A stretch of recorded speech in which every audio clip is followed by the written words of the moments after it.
Welcome to the show. You look incredible, like a dessert that owns a yacht. That's exactly the vibe I was going for. You know, sweet but slightly out of your tax bracket. Mission accomplished. How does one even shop? Gold on my neck, gold on my hand, purple with the stripes, that's the walk of a man. Sidewalk shining, city lights humming, every step I take, they know a boss is coming. Blazing the whip, gotta vanquish the needs. My kingdom for some poppy seeds, yo.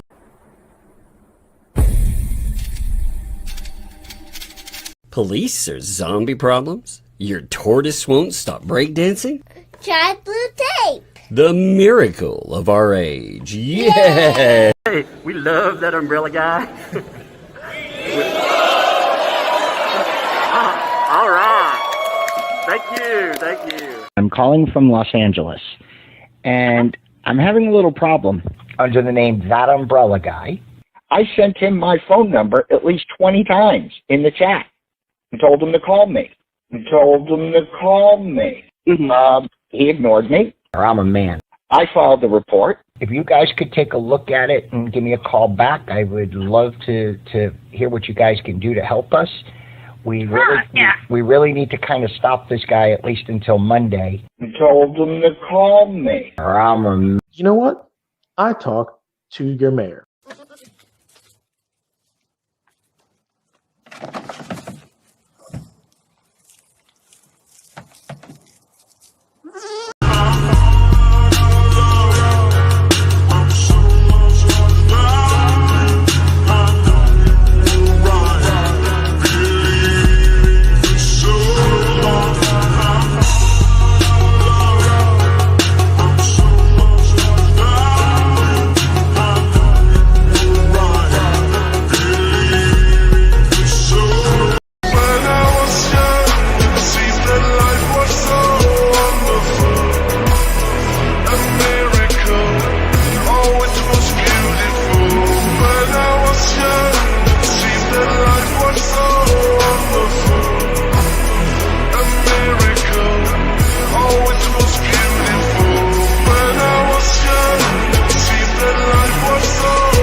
Yo, 100K gone. You thought it stayed quiet, huh? 2G in the chat like. Yeah. You flash fake racks on the timeline. Captain said check, but did with grind time. 100 bands raised, 100 bands off. You the touch to the halo with a cross. 56K from an angel in the comments. Heart full of faith, you turned to the prophet. Screenshot saved, every promise, every pledge. Bank statement singing when you tweeting off the edge. You ain't built for the smoke, you invited. Try to play God, now the numbers indicted. Seems like razors cut through the myth. Whole squad looking like an organized grift. 56K from a donor thief. 100K gone, it's a stolen dream. Gotta stay dark, but the neck got teeth. Now you mean, and you clip, and you caught on stream. That umbrella guy, call it out on screen. Yeah, we see you, You prayed on the pain, turned trauma to a token. Each side story just a tool you were holding. Help the cause, every line pre-written, but the cause was your closet in the car you sitting in. You love weak links, hunt them in the thread. Baby, I care while you strip that bread. 56K from one, that's a life and ash. Your bar drip, that by time they'll never get back. That means get your face with a clown crown clips on repeat when the lies all fall down. To a G on the mic, every chart, every slide broke down a breakdown, let the numbers collide. You can't hide from the playback, you can't scrub with the chat track. Every blast you turn backhand, every trust me now backfire. You ain't a boss, you a bookmark. Held on the page where the fraud start. Whole damn mark in the thread in the chart, history written in the sidebar remarks. 56K from a donor thief. 100K gone, that's a stolen dream. Gotta stay dark, but the neck got teeth. Now you mean, now you clip, now you caught on stream. 56K from a donor thief. 56K from a donor thief. 56K from a donor thief. 56K from a donor thief. Run that math, run that math, run that math, run that math, run that math, run that math, run that math, run that math, run that math, run that math. 56K from a donor thief. I love that song. So good. I love it. I love that song. What's up, folks? How's it going? Welcome to a weekend edition of Man, These People Are Strange. And today we have a very special guest to talk through it. One, Shizzy Whiznuts. What's up, man? It is good, brother. I am helmetless, so I'm not that special anymore. Different kind of special, right? Different kind of special. Different kind of special, most definitely. Oh my God, man. I am watching one of the weirdest things happening right now. Have you seen the new lips stuff No, she got something new going on. Oh my God. So she keeps trying to enter different groups with a sock puppet account, and people have been talking about saying, hey, that's Lips. That's her sock account. We're not going to let it in. So to prove it's not, I guess, Lips has been making AI pictures of her fake profile hanging out with AI her. It's the weirdest shit I've ever seen. So I'm gonna make a picture of me hanging out with her fake AI person. You should include me in that picture. I'll just be serving drinks or something. Oh my God, this is too funny. Oh. And add in the second pick in its place. I'm doing it right now. Oh my God. It's so funny because she's been making all these weird AI pictures. She's like, look at me, I'm out hanging with my friends. We're drinking on a yacht. And I'm like, yeah, too bad some of those friends have like 6 to 8 fingers because they're made by the AI. Oh my God. Oh, it's so good. Oh, I can say one thing. Slope. She's working herself back up, to get back. Oh yeah. It's about ready to start again. All the stupid. It's going to kick back up yet again. And again, it's cyclical, almost like somebody works in cycles. I wonder why. I don't know. Is it follow the moon? I'm curious. I don't know. She cycles more than a fucking laundromat, though. It's like, holy God, help me here. A perpetual spin cycle. That's true. That's the entire ecosystem, if we're going to be honest. They are. Oh my God. Check this stuff out, man. So I mean, that's stuff with Fleece and the police. Oh man, speaking of the fats, I'd hang out with them, but I don't want to imagine the smell. Chicken skins for the blessed. Because you got Ray there, you'd bless the chicken skins. Oh my God, that man honestly believes that him attacking people is ordained by God. I mean, this is the ridiculousness of it. That's amazing, to be honest. That is actually amazing. It was ordained by God that I drink a little water right this minute. That's good. Water is healthy for the soul. Yeah. And then I'm going to part it. I'm going to part it by drinking. Man, Ray's crazy, dude. I mean, so many of these people are crazy. On top of that, we've had that amazing email thread that's gone on for what, 3 days now? Oh yeah. There was a couple more tonight. Just like I sit down at my computer and I was like, today I was thinking about something. I was like, I'm not sure if I come to find out I actually did respond to Fleesa, but I think, after all that's come out over the past couple of days, it was more poignant. It made more sense to, respond to it again. And then of course I responded to her and Paint Chimp jumped right in and he was like all over it again.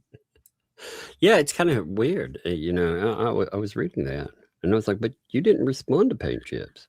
In that too, like I noted in the wonderful title. So by the end of, what felt like the end of it, although it went for another day, we've had a little bit of revival. The way that it seemed like it was going to end, they had a certain associate of Paint Chips come in, and that person began targeting the judge, calling him everything and its mother, dropping N-bombs and everything else attached to it. So, I mean, seriously, like no joke, these people, man, they, on one hand, they try to play victim. Oh my God, Judge, look. And on the other hand, they got one of their people dropping let's say bundle of sticks and N-bombs over there. Well, And I think at that point, Marla, maybe she realized the kind of people that she's been involved in and promoting the whole time, but I don't think so, because she'll be in their chats yet again, going, "Oh, isn't Lisa Lee so great?" Yeah, Lisa Lee has the she same, was in the same that feeling. same night.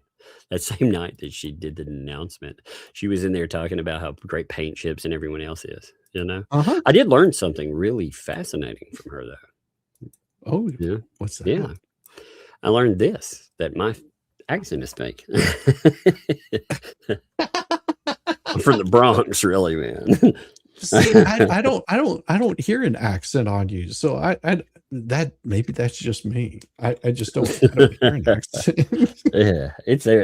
It's the further you go south, the less you hear it. Like when Coop, when I hear people talk about, with Coop, and they're like, he has a heavy accent. I'm like, I actually don't hear very much accent. What I hear is the drawl. You can spot people by the drawl from where they are from. That usually gives them away. But I never knew I had a fake accent. That's amazing. I'm glad that was pointed out. Yeah, exactly. Venomous there. Yeah. Found out I'm from Boston. Yep. How do you say that? I can't even do it. Boston. You gotta say Boston, like Boston. I can't do it. Like you're buying Boston. Yeah, like a sheep. Boston. Yeah. I don't think I'll ever do that again. This week has been wild, and on top of it, we got Lynette Preston and her double finger salute. Oh yeah, I saw.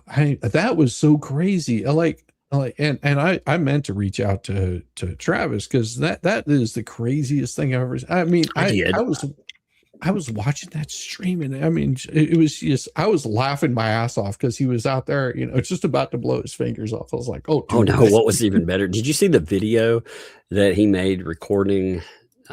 He's having to record them all the time now. But did you see the recording that he made? He was like, let me do a little dance while they're listening.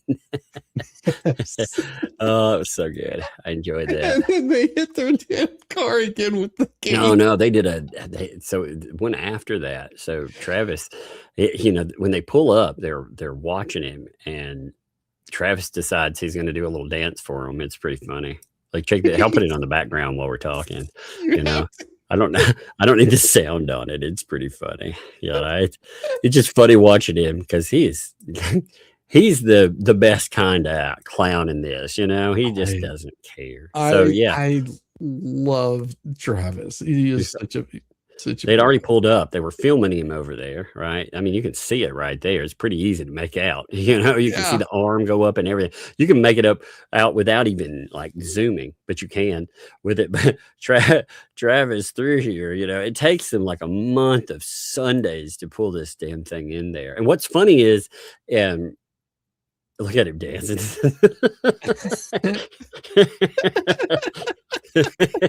You wiggle it, Travis. He's like, no, this is the same one I saw, because they pull in the gate and it hits the side of the truck again. Oh yeah. What's funny is they both sides of it come, because they don't secure either one. It's just amazing to me. It's like, grab a cinder block or something and throw it down there. Yeah, that's what I was saying. You would think you would learn. There are multiple. I'm not going to tell them, like, there's a real easy fix for this, like a permanent. You don't need a cinder block fix for it. But I ain't telling them any of that. They can figure it out on their own. I'd rather see more videos of them smashing their fence into the side of the car. Well, I think the reason they're probably doing that is because they know that Jeremy's going to own that anyway. We don't care anymore. Man, that 10, that is so bad. Look at it come back. The other one does too. That's the beautiful thing.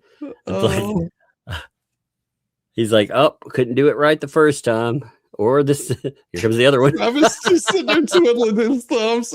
Oh my God. Lord, man. I love how clownish Travis is. It just makes me laugh every single time. Imagine if you lived next to that. Or near that.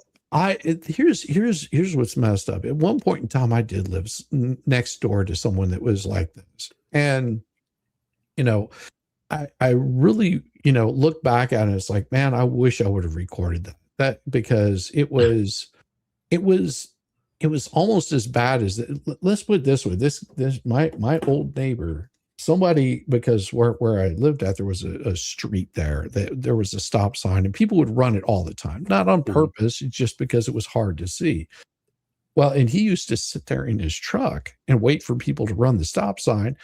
And then he chased this one guy down. And whenever he chased him all the way down into a Publix parking lot. And this guy was on the phone with the police, and he stepped out of the car with a crowbar and was going to beat the ever living snot out of my neighbor because he didn't know why this guy was chasing after him. He thought that he was trying to rob him. That's why he called the police. The police luckily met him there at the Publix and, you know, chased them both off basically, you know. But yeah, this guy was crazy. He used to call animal control on me at least once a week because, you know, he would hear dogs barking. Yeah, I've had some pretty crazy ones myself, you know. But check this out. You can see it's blurry in the picture, but you can see him recording. By the way, it does come through. It's just blurry. You know, you can see it like even in the small frame, it's easier to spot because when you zoom in, but you can tell that 100% they're holding up a device right there, you know, recording it. So, you know, remember though, recording is harassment unless they do it. Then it's something, you know. Well, and it sucks that Travis has to even do that. I mean, Travis, from everything that I've interacted with Travis and watched what Travis does, he's usually just, you know, doing work around, doing some weed whacking, and, you know, working on a track, and, you know, he's just recording, going about his day, and it's actually quite relaxing. It's like he'll do, you know, some weed whacking meditation with Travis, and you're just like, it's awesome. And I can sit there and have that in the background, you know, and just, you know, him just doing his thing. And, you know, it's just somebody out there living the best life they possibly can. And then them just to come in and harass him is just like, man, why didn't you leave the man alone? This is so bizarre. I'm looking at some of these. Somebody sent me a bunch of the fake AI pictures with the libs fake hanging out, you know, and oh my God. Like, look, oh, I'm totally hanging out with my friend. That's why she's away. She's at the she's at the beach. Like, okay. Do they have a picture of the flea sitting there? She's at the beach with another whale. The pictures they use of her are so bizarre, like that are supposed to be her. They are so AI'd out that I wouldn't even know who this was, like for real. I mean, I would not know who this is. It's so weird. Yeah. Man, you know, it's got to suck to create all of your esteem and value off of fake pictures of yourself. And, you know, I mean, for me, you know, for every emperor I have like 14 pickle pictures or something. Well, and the thing that has always been about the stuff that you do is like you're like the living, breathing meme, you know, and that's what I guess they just don't get. It's like, you know, you've got it's something iconic that people notice almost immediately, you know, and it's like it's absolutely brilliant in my opinion. Well, it's something I remember, you know, you can make fun of things without, there's no seriousness. There's seriousness in the words, but there's no serious in it. I remember when like Fox and God, who was it? It's one of the big, it's not a CNN, but it's one of those types. I can't remember. You know, they had different ones. They were wanting after the, you know, trial back when they were all like, hey, let's interview people. And a bunch of people did. But for me, I was like, the only way I'm going to do it, I want to do this. And every time they give a little bit, I put in more concession. I'd be like, yeah, and I want to do it with like I'm going to do my regular avatar. They're like, okay. And I want it to be a pickle body with the mask on it. And they're like, yeah, probably not going to do that. I was like, oh, well, missed opportunity. Sorry. It felt really funny to tell them stuff like that, though. Yeah. Well, and sometimes you just have to do that, especially if it's not something that you're wanting to do. It's a good way of especially with reporters. You have to set those ground rules because here's the thing, they will do a 2-hour interview with you, take up 2 hours of your time, and they'll use 5 minutes, 2 minutes, enough for a sound clip, and 9 times out of 10 it's going to be something taken out of context. So I got given some funny stuff today. I gotta send over a picture for myself. I've got to show you this. It'll take a minute though. Oh my God. Some people, man. Some people's children, they give you the funniest things. Oh yeah. I got sent something that reminds me of, it's an idealized picture, but it reminds me of everything that has to do with any legal representation for the ecosystem. Let me pull it up here. Give me 1 minute. I've already mailed it. I have to send it from my phone to myself, and blah, blah, blah. But I know. The struggle is real. The struggle is real. I could connect the two devices, but yeah, I don't want that. No. I try to keep my phone rather my computer not connected to any outside stuff except what I'm pulling for this. Yep. Look at that filthy lawyer soap. Filthy lawyers. Oh my God. You just gave me an idea for the next book I'm going to write for Sunday Spice. Filthy lawyer soap. Filthy lawyer soap. Yeah. Maybe we could, maybe if a few of those ecosystemers, if they ate a little bit of this, maybe make them decent people. Well, maybe it would wash their mouths out. I mean, their language, and I noted this in that email that I sent off to Fleesa is, they have this weird obsession. They just have this weird obsession with I know it was Marla. I'm sorry.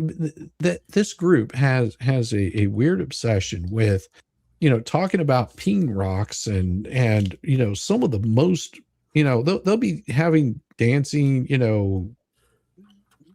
phallic instruments, and next thing you know, they're talking about children. I mean, that sounds really damn well, it's weird. creepy. Like, yeah, you're right. They'll be like, we're in hits to defend the children. And speaking of this topic, Jimmy Hale's wee. Like, wait, what now? Maybe don't mix those two, you weirdos. Yeah, like maybe make those a separate stream or something. I don't know. It baffles my mind. I don't think they're even realizing they're doing it because they're so they just don't have that filter. Like I said, maybe washing them out with your mouths out with soap a little bit might help. Probably not. The first time soap ever touched them, they'll probably disintegrate. People like the crazy thing though too is people don't kind of understand the way. So this is our fault, mine anyway. When we're talking about it here, these letters that end up, I'm going to say, devolving into, again, threats. They start up with attempted ex parte communications. That's what this mess is. This is Paint Chip's original letter that he sends out. And again, he tags in, well, actually, let me look, because there is a lot of tagging that goes on in this, Oh no, he tagged in everybody. It was anybody and everybody. He tagged in the judge, not only Judge Bolitho, but also Judge Hinkle. Mm-hmm. I had to go back and look at it. I was just like, oh my gosh, yeah, it goes like this. These are the tags. I'll go down through them, okay, so people can hear this and just catch. Some of them I may not know who they are, but there's Randy. There's all of Randy's groups. There's Doreen. Emma. There's Bolitho and Hinkle off the top. There's Bruce's lawyer. You know, they're the main topics. And then we have CCs, you know, so those are the main people that when you set up your, you know, again, before you get to the CCing, and who knows, like, who he's sending the BBC. Oh, I mean, BCC, my bad.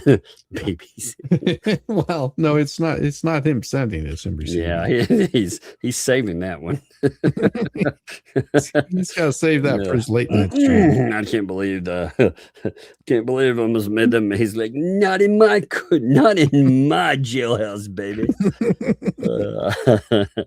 But then he sees Shizzy, Jay, Bruce, Volpe, Jeremy, Megan, myself, Ray, the Fleas, Stupid Dave, John Cook.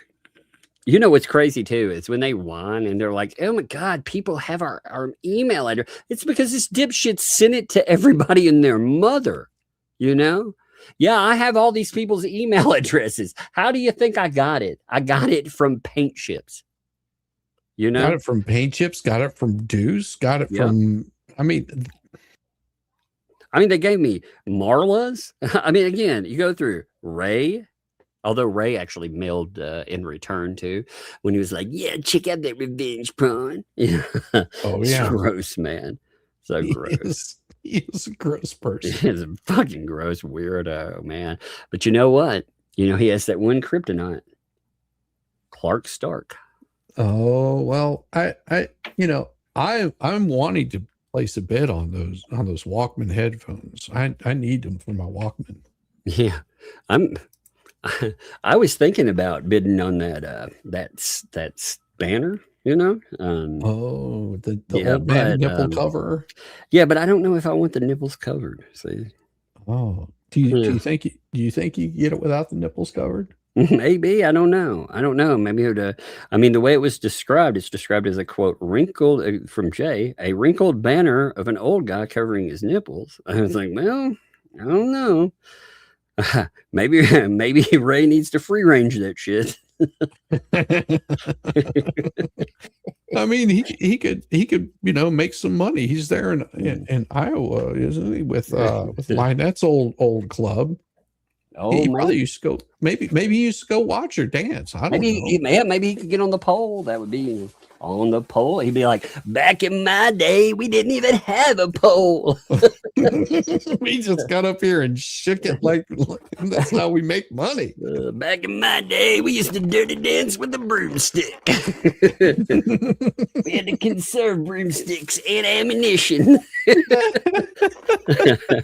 If that wasn't a threat, I don't know what the hell it was. Him making that threat.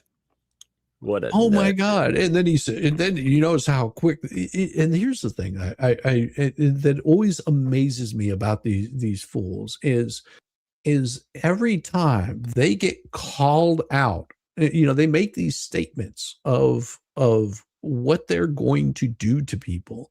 They start backing off really quick whenever it gets pointed out. That's what paint chips did to you. He was. He was. His little response was quite damn funny because he goes, "Oh, it's a rhetorical comment."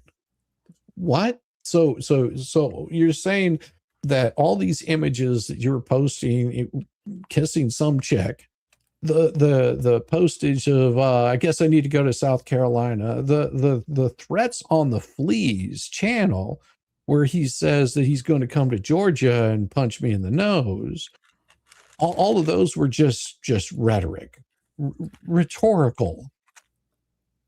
But whenever there's somebody like Megan that says, "Hey, Ray, imagine that image and that video that was created. Imagine that being your daughter," and he takes it as a threat. It's like, you've got to be kidding me. I thought about that differently, though, over a little bit of time. I think he thinks about it as a threat because he was involved in knowing how disturbing it actually was. So even the thought of a family member having it, of course, he perceives that as a threat.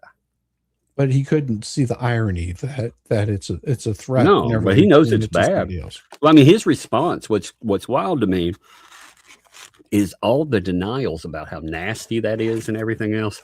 But he definitely wouldn't want it pointed at anyone he cares about. No. No. I mean, seriously, man, these people. Hell, I wouldn't want it pointed at anybody he cares about. I never wish harm on people like that.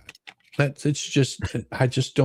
don't find that kind of humor funny at all.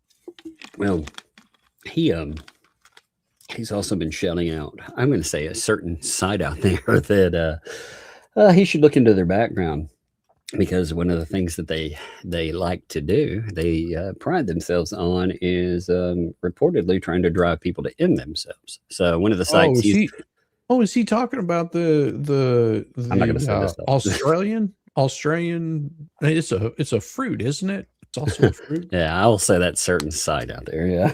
Yeah. Okay. Yeah. They've been trying to.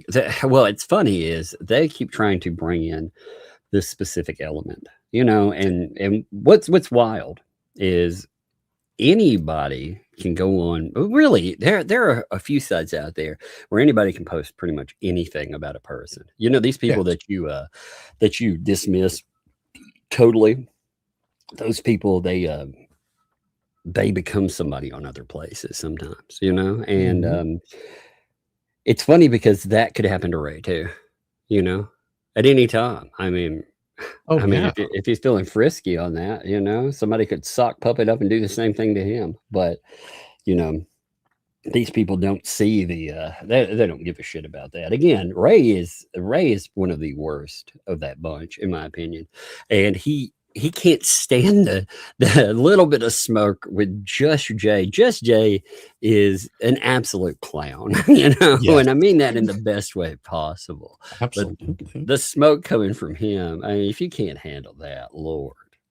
Oh, so and Jay is mild compared to some of the stuff that comes out of that certain place. Oh, for real. But yet he's relying on that filth and garbage, and it shows that whenever he's going to be no different than Marla, no different than her, and all of a sudden whenever it comes and it slaps him in the face, and it's just like, Ray, these are the people you've been promoting the whole time. There's also a message in it. Okay, if it's all good to go, it's all gravy the way that they defend it, and there's no muss, no fuss. If I want to go out and I want to make videos just like that and add in people that they care about, I would be okay with that. Again, I'm not going to, but it would be okay. That's what they're telling me. It's okay. Morally, they can't be outraged. They can't be outraged when somebody comes in. If I want to post pictures, again, if I did the same thing that he has participated in, aiming at people's families, holy God, he would just go ape shit, But well, that's what Paint Chips has done. I mean, he's all upset and crazed out because he's citing things to the law, but yet he's not following it. It's like, dude, you are saying things, you're speaking out of the left side of your mouth and acting a different way out of the I've never threatened anyone. I've never called anyone any names. Yes, he has. I mean, really? You've never said on live streams too and told the guy that was recruiting you with John Cook that you were going to go and go to Otter Creek and go harass the person that guy has a protective order against? You never talked about that, Paint Chips? You sure? Would you like to see you talking about that? Oh, yeah. I mean, one of the things that's one of the reasons I like receipts. Receipts are very easy. Well, and they hate them. I've noticed this quite a bit. They keep saying, "Oh, we keep showing the receipts." They have not shown a single receipt. I don't know, man. They showed all those receipts. Remember, the bench is there. Oh, that's true. Yeah, they did show the receipts. The bench is there. Yeah, it's called "Take My Word for It, Please." and send us some more money because we're being harassed. Oh my God. They've been like, so in that live stream where she talks about the police coming, there's like conflicting stories just in that one by itself about what's happening with the bench. There's like 3 different tales about where, the bench is there and set up. Actually, the bench, it sounds like in storage. Actually, it's at the place where it was bought from. Oh, I also heard it was coming in from China. I mean, I've heard so many different stories about where the bench is, and there's a delay and all this other kind of crap. And it's just like, you would think after what's been 10 months, a year. I mean, you realize by the time Lynette's bankruptcy bullshit gets even in front of everybody. It's been 15 months. 15 months. 15 months. Lynette's well, when you're like, hey, it's been a year, that's where my mind defaults, 12 months, a year, right? But it's like, no, man, we're rolling toward a year and a half. Yeah, we're getting ready to roll up on a year. I mean, think about this. We're in what, February right now? You got March, April, May, June, July. In 4 months, Lynette will have been in bankruptcy for a year. In 4 months. Yeah, that kind of caught me off guard because I didn't, I knew it'd been a while, but the length of time hadn't really, I guess, computed with me until I went back. I was looking at, since, John put in that request, his handwritten. That was a mess. Oh my God. Bruce needs to do better at his writing. He was misspelling words. Oh my God, man. The Zodiac freaking wrote more clarified letters. Holy God. It was because it was cut, copied, and pasted. It looked like it was just one of those throwaway things. And, speaking of that, it's like that Lynette's attorney. Now, I watched some of that again last night with him, and the appeals court, trying to get some clarification on it. And oh my God, it doesn't get good until about halfway in, whenever they're just like, explain to me X, Y, and Z. And him trying to spin the story, I was like, you've got to be kidding me. You're telling the court that you know everything about how appeals courts works, but yet you can't follow the simplest procedures in doing this. And all 3 judges are calling him out on it, and he still doesn't get it. And that stuff, have you seen all of the things that are going on with Lips and Chips period for like the house stuff? And I mean, it's all falling down, I've got stuff that I haven't even shown because I'm just like, how do you show this kind of stuff? I mean, for Christ's sakes, they filed a motion in a hearing or in one of those cases that has nothing to do with that case because there's never been a hearing, but yet they're asking for a rehearing. I'm just like, are you this stupid? There's never been a hearing on that.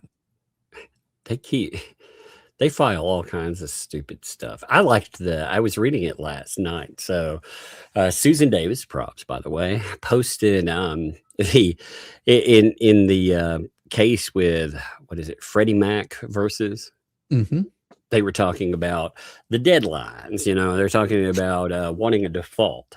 And in that, they gave the, you're supposed to have communications within X amount of time, 60 days, if I'm not mistaken.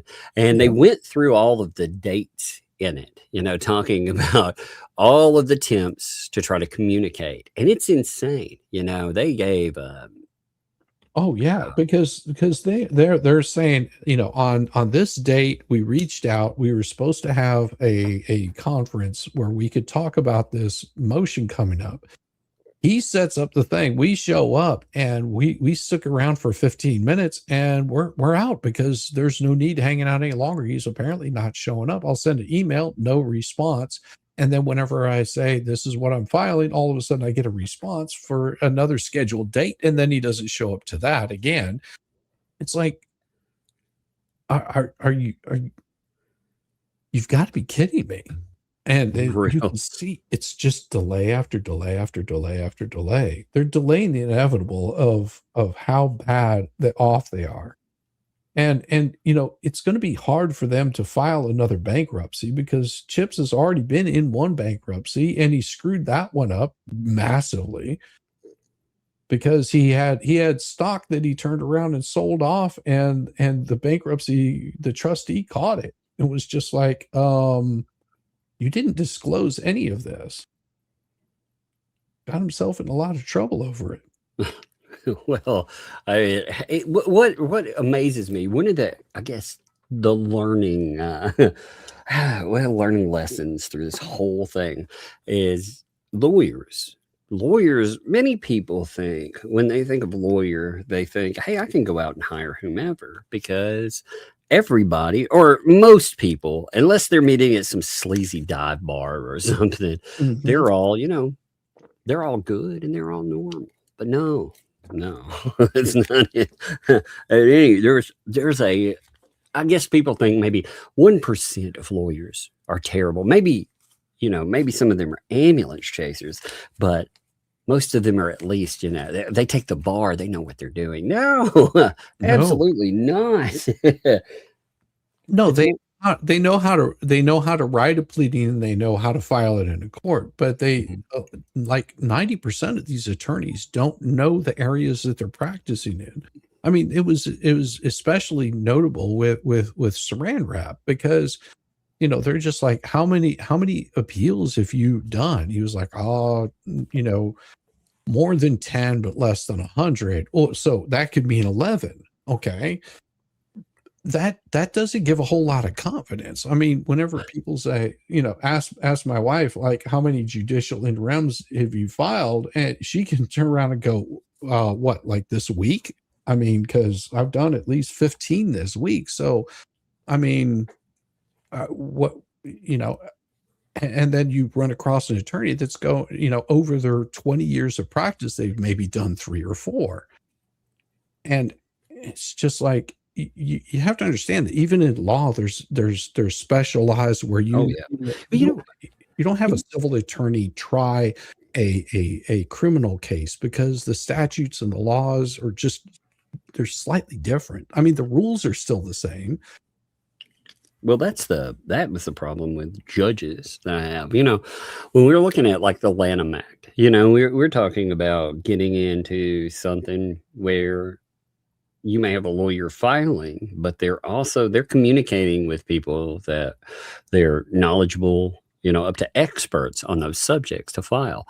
But when you run into a judge, it's the same damn judges. It reminds me, I watched a short from DUI Guy the other day. Props to DUI Guy, by the way. And he was arguing with the judge about cross. In cross examination, there was a redirect for a witness, and during the redirect, they were being asked leading questions, and the UI guy was like, "No, you can't do that."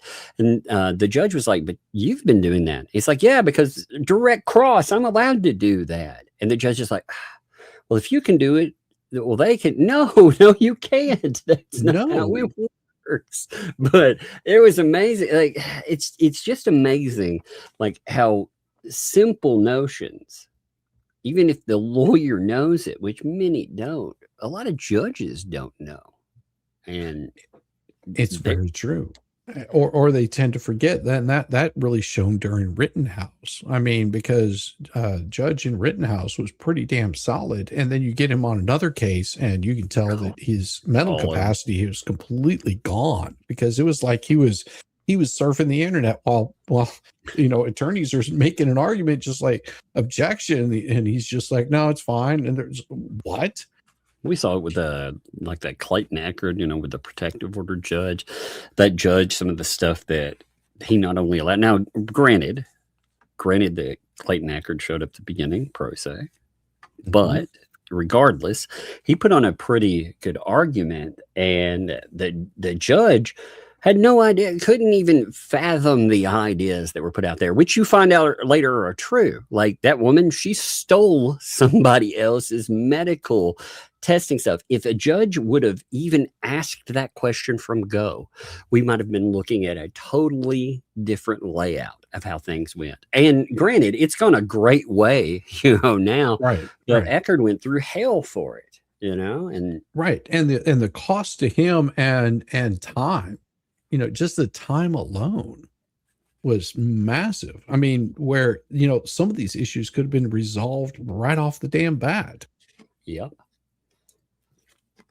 And that's the same thing that I'm seeing that's happening with Jeremy. It's like some of these issues could have been solved right off the bat. I mean, you've got a judge telling Jeremy, or shock it, but basically telling Jeremy, hey, if you're going to bring this kind of case, you're going to have to bring it into another suit altogether. I'm not going to allow it in.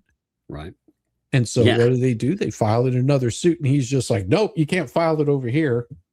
What the hell? Yeah, he seemed he seemed really agitated by the idea, and it was like, wait a minute, you told them to do that. Well, I still the worst thing that I have seen in there, again, I cannot get past the idea that Bruce drops out. First of all, going back and looking through some of these documents, it's interesting because that judge bought into the idea that John Cook and Lynette Preston, they were being represented for free, not contingency. They made it sound like it's free representation. And that judge bought it hook, line, and sinker. So when Bruce is fired, not that he quit, I think that is an important distinction too. If he would have abandoned them, well, maybe they could see it a different way, but he decides, after all this mess, I gotta jump. I got to get out of here, for sure. So when that happens, what's he do? He's like, well, I can't give you a lawyer, but what we'll do is we'll take the extraordinary steps of posting about it and offering bench funds to help with filings and this and that, which is unheard of, man. I mean, it's not something that, again, we hear all the time how a person, if you get sued, well, it sucks. It absolutely sucks. It's one of those things that keeps people in check. But the fleas have made it very clear that was at no cost. That whole affair was no cost to Bruce. They made it very clear that he already got his money for all of the filing fees that he had to incur for his 90% or 75%. They said also again that the expert witness was paid for out of funds. At first they said we fundraised for it. And it's like, no, you didn't. Lynette was saying $14,000 for cost too. So that got interesting. But anyway, we are getting way off topic. I'm gonna reel back. No, we're good. I enjoy it. But I do want to note one thing with the we were talking about all the people that were tagged in to that email, and we got down through there with the ecosystem. They tag in Shara still, even though Shara's, it's funny because Paint Chips was like, well, if people don't want to be part of it, I won't put them. I mean, Shara's asked a million times to be left out of their stupid bullshit. And they always put her in, and I mean, you got, again, Rob, and then you have Joey, who is absolutely somebody that is tied to the ecosystem. But I think, he's tied to Paint Chips. I think that's a better way of it. And he's, in my opinion, he's very uncontrollable though. When Marla, for example, had a few not so nice things to say about get this person away from me, like this is a bridge too far, which amazes me, by the way. So dropping N-bombs and I'm going to say insulting, let's say bundle of stick words. Let's go with that. Those two things. Well, again, I'm in no way advocating for people dropping the N-bomb or anything or, any of that. But all the actions that we've seen with these people, those aren't a bridge too far.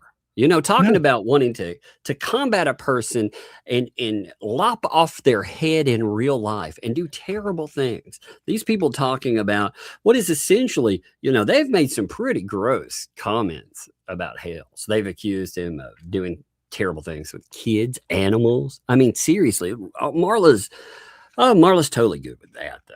But man, somebody dropping that, that nasty stuff. What's really interesting is other people in the ecosystem have utilized language that is very similar to some of those things that were stated. And she didn't have a problem with that.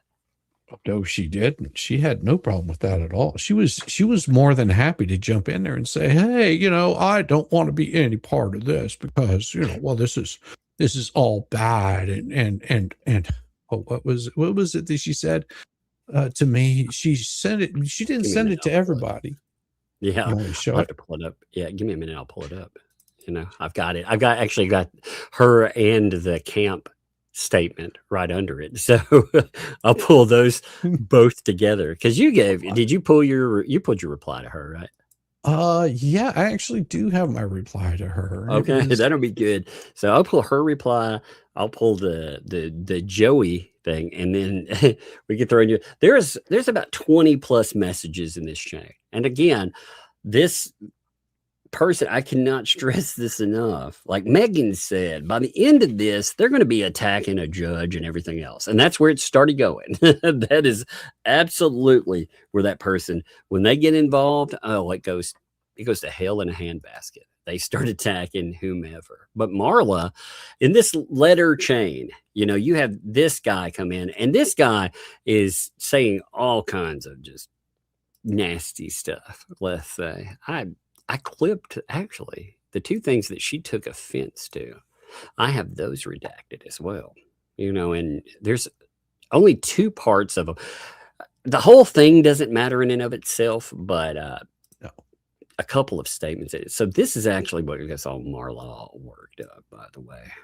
Okay, so here, if we're going to be clear, he drops in all of blah, blah, blah, blah, this, right? Where he's dropping N-bombs and stuff.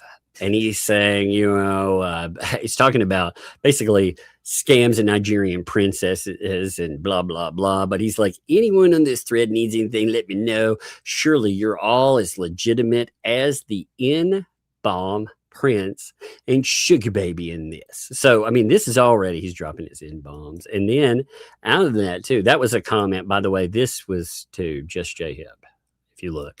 And then they created a fake Dinesh profile from not even in this case. They create a fake one so they can put in some nasty stuff. And I think this is the one that gets Marla, though.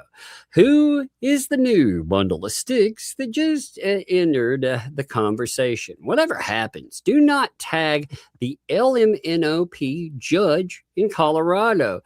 She effing hates me after I called a plaintiff a N-word bundle of sticks to her face. Oh, by the way, here's her email that he puts out, and I've redacted all of it there. So, he's telling them that harass this judge, straight up. So they take in this.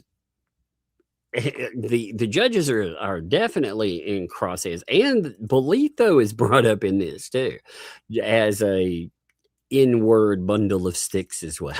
So, I mean, they're definitely targeting and attacking judges. Well, Marla's like, I want my name permanently disassociated with this entire chain and Joey.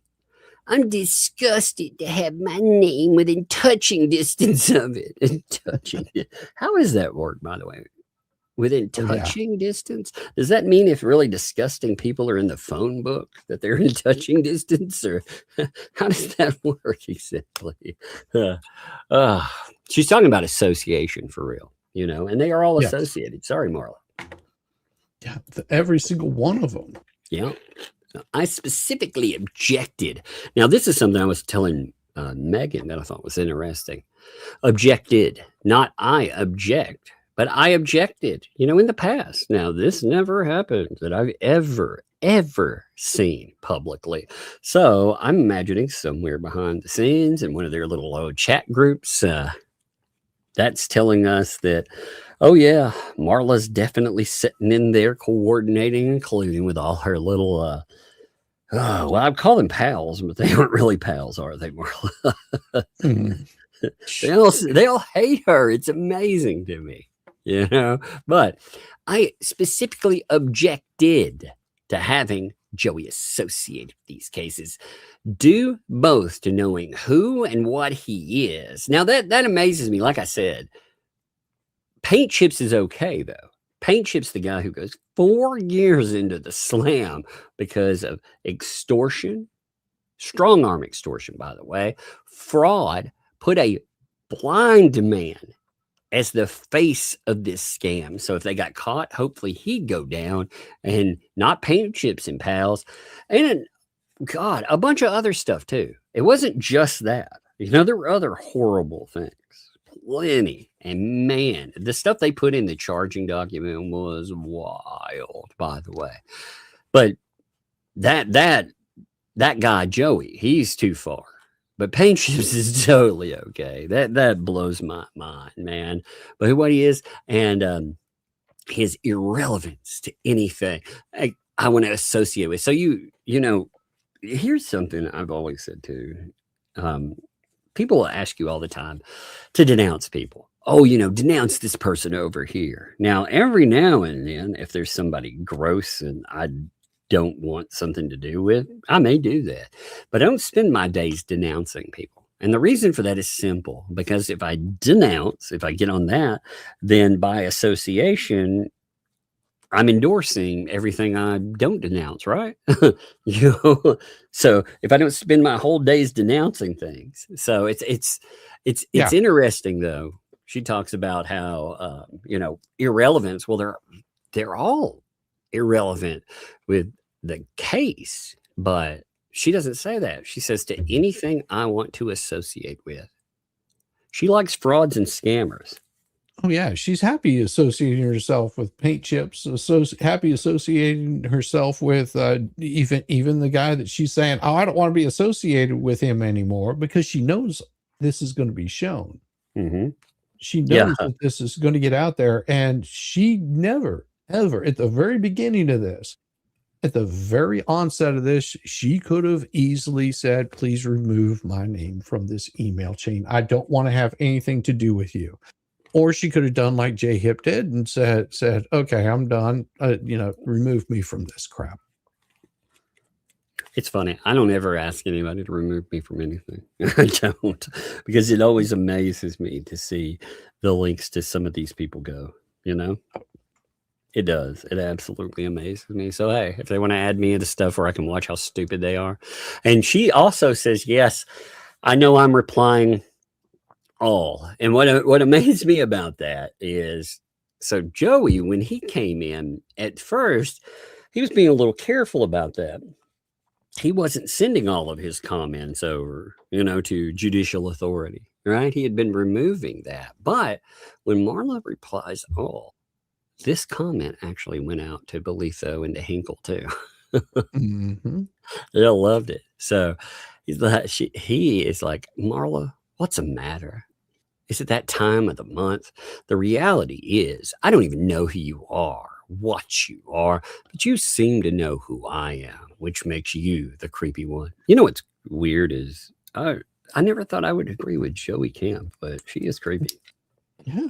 No, he's pretty spot on. I actually chuckled at that one. I was like, he pretty much hit that spot on. She knows exactly who he is. Did I tell you, by the way, this is random. Did I tell you I found, you know, those squeezable like stress balls? Did I tell you I found a chicken skin one? Oh, no. I'll show it to you after this little part here.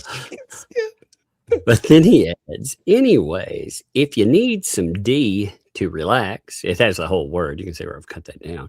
Let me know. I know that Dinesh's wife has some stored in word D just for the occasion. That went to the judge, by the way. Oh, yeah. Lovely people. You know, now Shizzy gets in, and is this your? Hold on, that just letter? a second. There's one. I had one before that because and it's not redacted out. Give me just a second because it was. I thought I was there, and then all of a sudden I was like, oh, because I did respond to it, and I can show it now. Okay. Is that right? Is that the one right there? All right. I'm going to add it. I asked before No, that's fine. Do please. Yeah. That theatrical reply, all permanently disassociate me performance. It's textbook. I'm willingly slept within the dog kennel, and now I'm horrified. And I just picture Megan saying this, horrified, absolutely horrified to be covered in fleas hypocrisy. You didn't wander into the sewer by mistake. You dove in head first. You deliberately cozied up to Joey Camp, Paint Chips, Fleesa, and the entire anti-Hales revenge cult. You promoted them relentlessly. She did. You defended them. She still does. She absolutely does. You posted glowing endorsements, swore on everything sacred there was nothing wrong with any of them, and paraded the harassment circus as some notable crusade. You were neck deep in bed, handing out belly rubs to the pack of losers until Camp's racist, derogatory filth finally hit your inbox and made your name reek of toxic waste by association. And now you're splashing holy water like Ray with a reply all and pretending you were never anywhere near the kennel. The screenshots laugh in your face, and we have the screenshots. Your likes, retweets, supportive comments, these are good people nonsense. It's all still live, searchable, and damning. You don't get to ride the hate train for attention and pocket the engagement, then shriek, I was never here. The instant fleas latched onto your brand, this stain doesn't rinse off with dramatic exit. This isn't some isolated lapse in judgment. It's the exact playbook that the anti-Hales crowd has run since day one. Elevated the worst elements, amplify the poison, dress it up as righteous activism, then flee the scene with Oscar-worthy disgust the moment the stench clings to them personally. Same script, same fleas, same convenient amnesia. You begged to be all in on the circus. You boosted the vial. You carried the water for Fleesa and the rest of the gang. Now the tent is ablaze and you're sprinting for the exit, waving your not my circus, not my monkeys placard like anyone's buying it. Too bad receipts don't give a damn about your sudden epiphany. The chain is preserved. Your enthusiastic history with these peoples is preserved. Enjoy explaining the flip-flop to whoever's still foolish enough to listen. And no, you can't pin this one on Jeremy either, because this mess is 100% on you. All the best. Yeah, that's actually a very good note at the very bottom of that, because they can't blame Jeremy.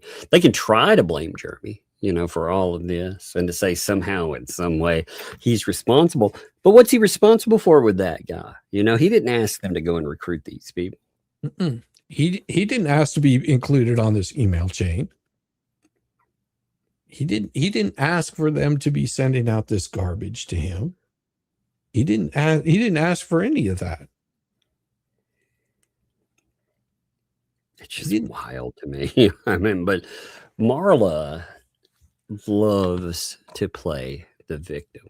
That has been one of her favorite things from go. Meanwhile, the stuff she's done to people, holy crap. Like the stuff with oh man. So, we've talked about the Tina stuff, with that had been aimed at Tina. Okay, well, she's gone after Tina too. Oh, it was even worse in the beginning with that, So a lot of people, they may think that Marla targeting Tina, it started, just recently. But no, if you look through, there's actually a really good post talking about this. And you have, check this out. You even have her bringing up, here, I'll pull this down for 1 second, and I'll show you. So here's a message to LP, even discussing that. I was on your side up until Marla did this with my dead child. This is 2024, by the way. April. I post, yes, but also considering doing a fundraiser at church for you to help legal fees. I didn't even live down there. You need to tell Marla to quit, or she ends up getting you in trouble.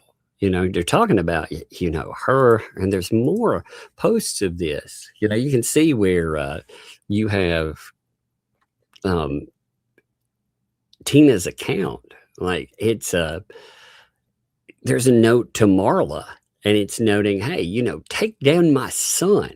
Here, let me find this one too. There's a message, and you can see it. It's a little small here, but you can. Let's see. Well, it centered it. Well, that was nice. Thanks for centering that for me. Control and zoom in. Control and scroll up, and it should zoom in. It'll go a little ways, but let's see. That's all. Give me with this one. Yeah, I can see that. It starts at so maybe you can say, but I'll read it to you though. It says, "Take down my son.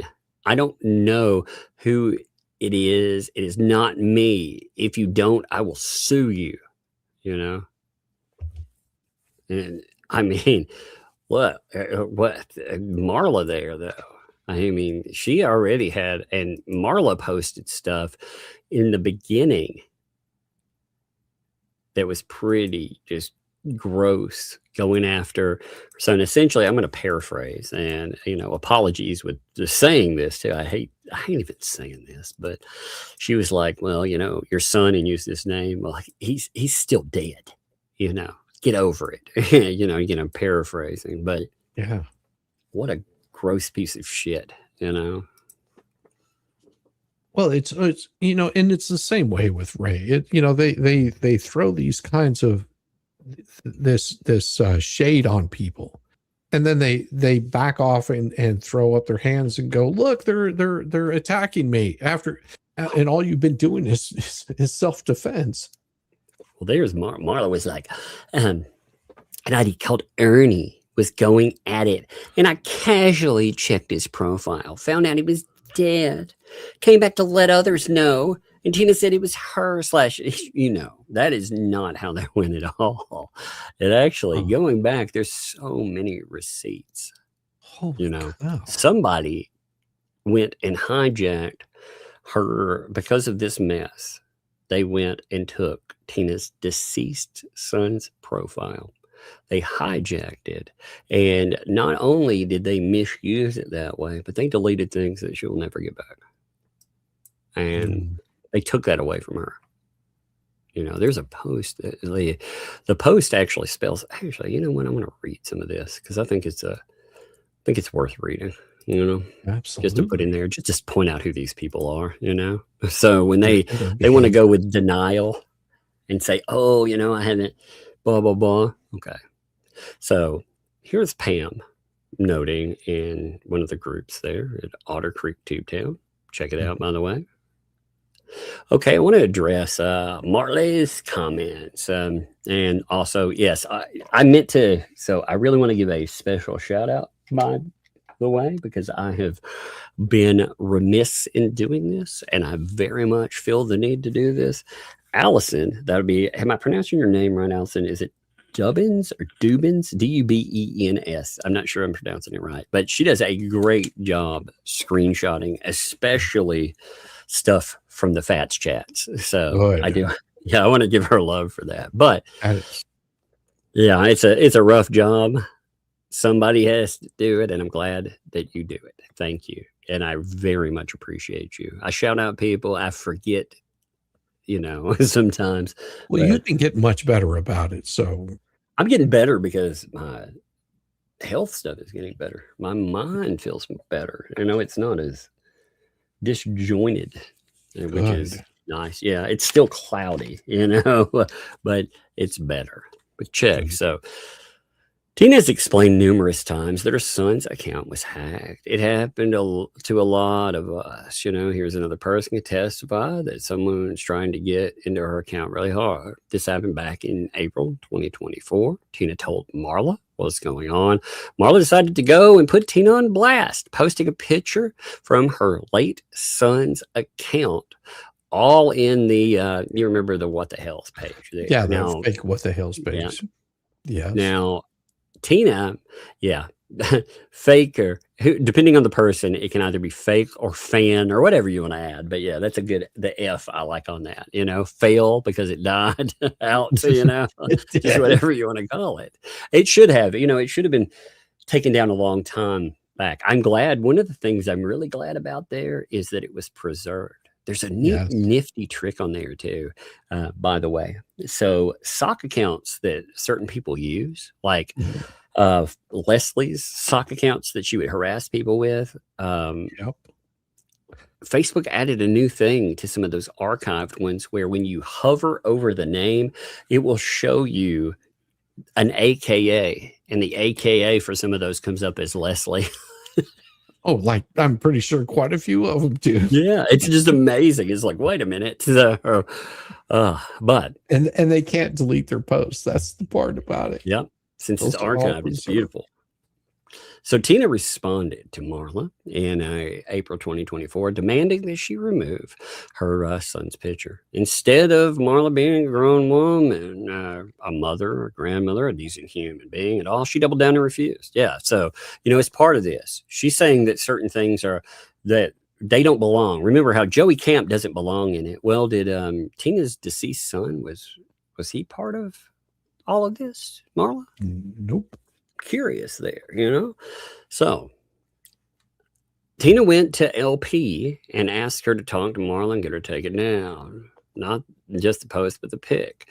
They can't stand the fact that LP was talking to Tina and said everything she did. But let's call it like it is. If you, Marla, Queenie, had not been treating LP like you were, she wouldn't have felt like she didn't have anyone to talk to. That's exactly right. Why would she turn to someone like myself? You think about exactly how bad that would be. One of the reasons I think she reached out to you is because at that particular point, the flea had gone so hard on her and destroyed everything about what was going on with her and also with the bankruptcy.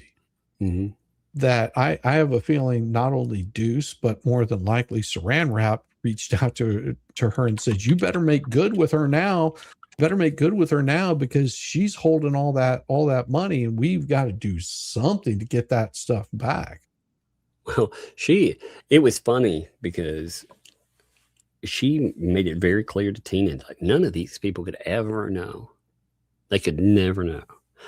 There was by the way, one of the people in the chat for 2L, Don, if you hear this, talking straight to you, buddy, you did ask whether or not Lynette Preston had ever spoken to me, but you should ask Lynette Preston, not just randomly ask 2L. 2L, I mean, I don't know how to make it any clearer. They work PR for that person, and it is financially incentivized for them. But even if you don't want to hear that, I mean, ultimately, again, at the end of the day,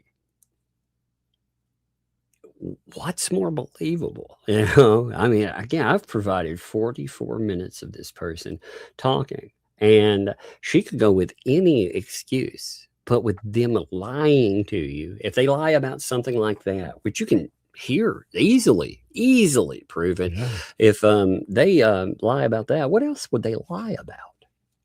And I mean, that's by the way, I did clean up the audio and put some subtitles on. I still have it sitting as unlisted and nobody can view it right now.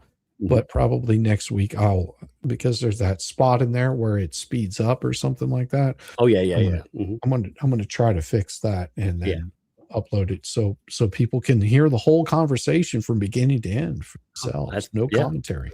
Yeah. Now I clipped about 10 minutes, including the beginning, because I wanted that whole thing it's supposed to be about Lisa, so it's got most of it, but it's missing. It's missing a few odds and ends. And the one odd and end I really removed, if you'll notice, is the beginning.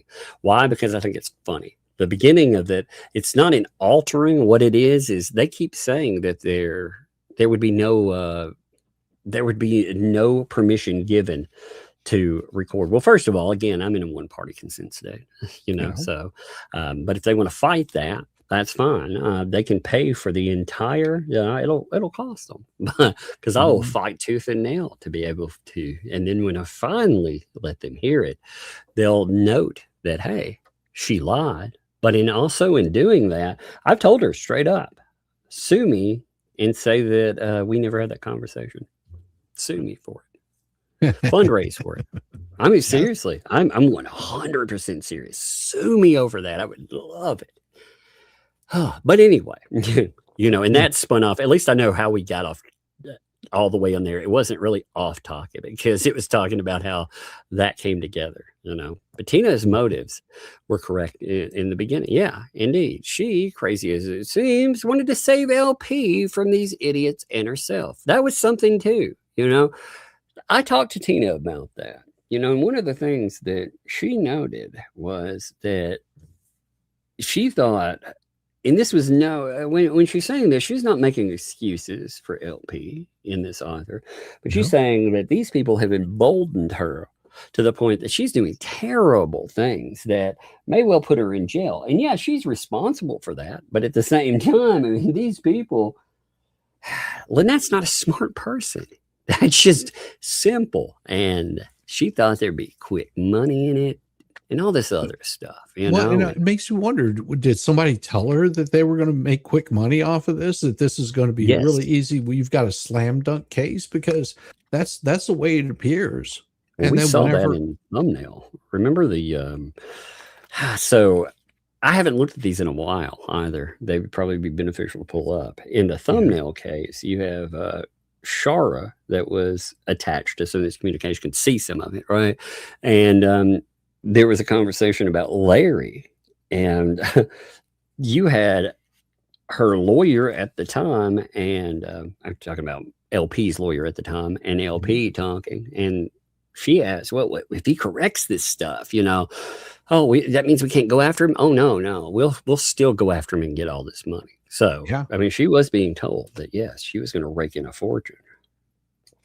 And see, I was covering much different stuff at the time all this was going on. That's why I find it so interesting. And I had a lot of catch up to do before I even started, digging back into this, because Bruce is the one that invited me to come back into and start covering it.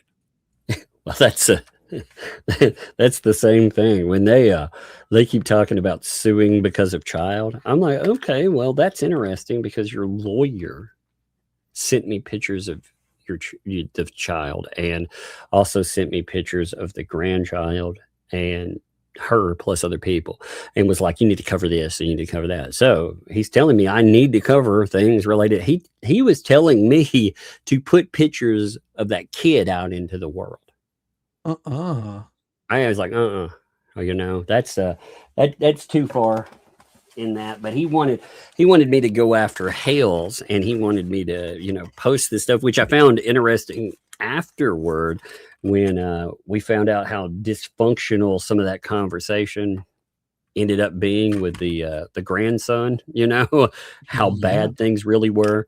But he wanted me to come in and cover how things, essentially, it was all sunshine and rainbows. God, that's a long time ago too, and they keep saying, well, Megan talked you into coming back and covering this.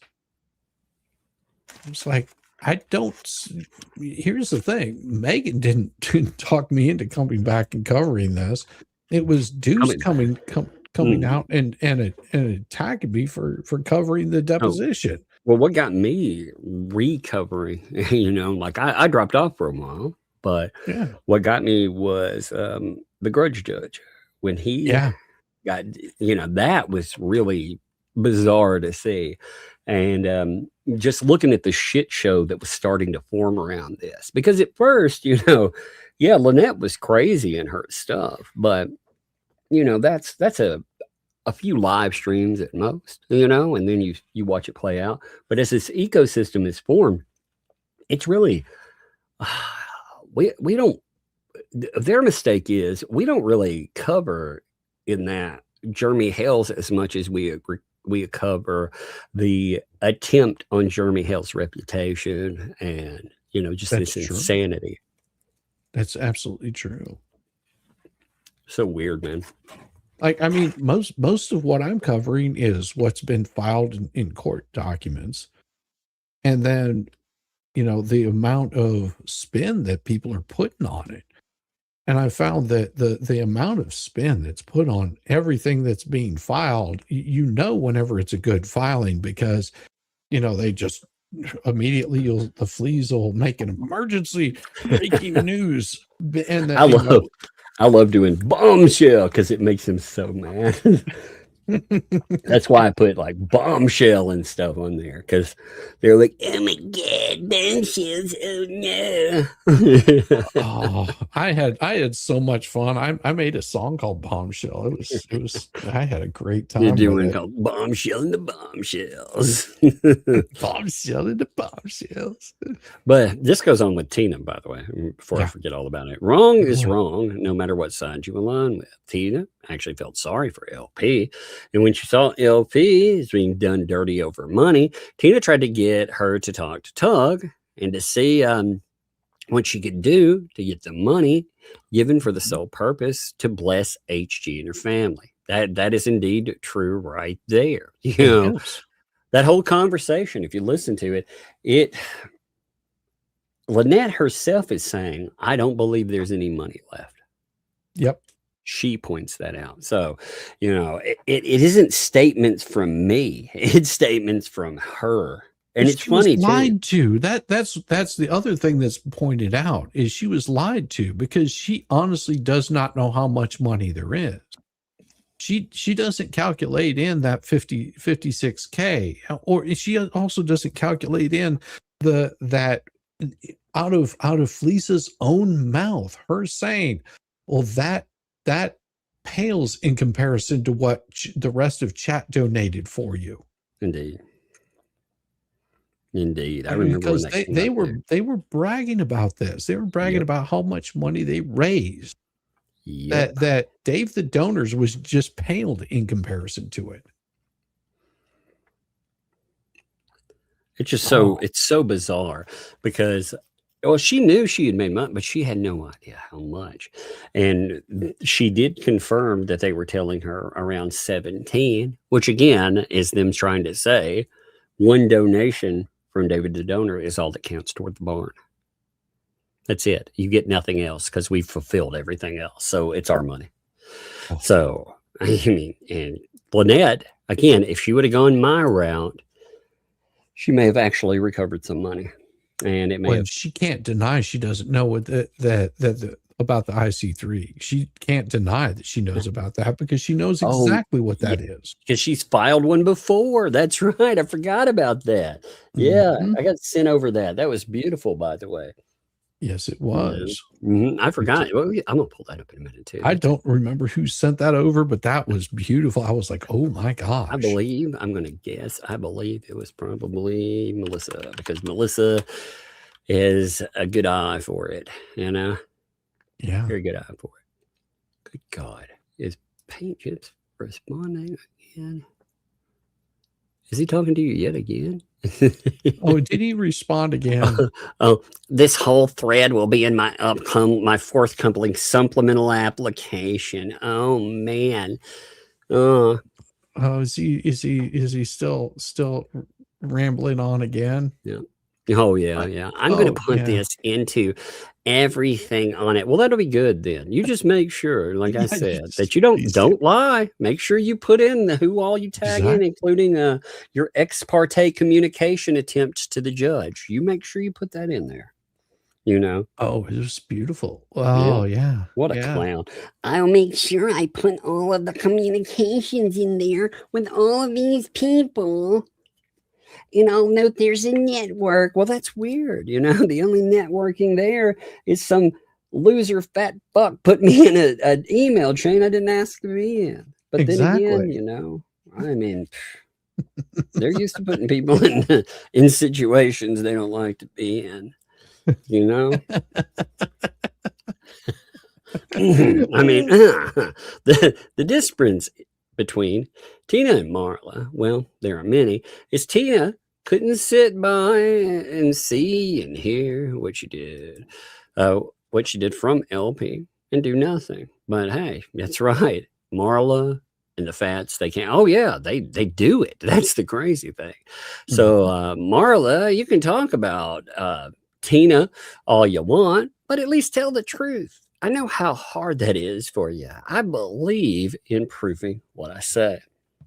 So I included screenshots here to prove that Tina is telling the truth about her son's account, the time frame for screenshots about Marla, texts again from Tina and Blue. There's quite a bit, by the way. And yes, she absolutely, I showed you a couple, but there are like 23, I believe. 23 to show. Exactly. Yeah. But I believe there could be a lot more, but she added 23 into that. Well, see, Paint Chips didn't get my last response from Marla, did he? Because, well, it was because she didn't tag anyone in on the last email. Her email to me was just like one thing. Oh yeah, she sent you anyway. So that's yeah, right. She sent me an email that said, "Before I block you, I will remind you that one thing is not like the other, and declaring it as such doesn't make it so." Later, Gator. But I did respond to her, and I don't care if she has me blocked because you would put it on the screen. You would put it. Yeah, it's up. It's up. All right. Yeah, I saw it on there, but I didn't want to put it. You know, that's fine. I said, Marla, yes, you wouldn't want it out there that you and your associates are racist and homophobic, but you've always backed them. You are warned who they are. Glad you're blocking me. Spares me more of your blithering excuses and fake "I want no part of it" crying. Bet my bottom dollar you'll be right back boosting them, lurking in the chat, not because you disagree with their trash behavior. You just need to feel noble while rolling with scum. Exactly. She wants to be, she wants a disassociation with the terms, but she wants the association with the clout. Exactly. Clout chaser. Deep down, you have no problem when Fleece of Paint Chips or his friends bash the gay community. No issues with the peen rocks, and the next thing that comes out of their mouth is to talk about helping children. No problem with Paint Chips dick obsessed bashing on gays, Hispanic, or any race that is not white. Hell, you have no problem with them bragging about assaulting people. All of that seems well within your bounds of tolerance. You're exactly what you condemn, and you hate yourself for it. So long, have a good life. But you and I both know you will be right back at doing what you hate most. All the best. Oh, you know that stuff gets to her, by the way. She hates it. She hates actually being put on blast, Oh, because she's one of those kind of people that will stab you in the back as quickly as she possibly can and then run back into the shadows. Mm-hmm. She is just as vile as the rest of them, except she doesn't like it whenever the spotlight hits her, because then she's busted on it. Here's Tina. Rumor says lawsuit for me recording. No. Well, first of all, you noted that you had a security system that had picked up something, but you didn't say what all was there. And your part of it, like you said, the one thing you have done is take very excellent notes, because she has been. Oh, yeah. She noted that. Now, as far as the recording of the conversation that was there, again, that'd be real fun for them to try to blame that one public conversation. Like I said, they come after you. Yeah, we'll get you a lawyer. And not only will we do that, but we will hit them with something that will cost them attorney fees. The map for that is going to be anti-slap all the way.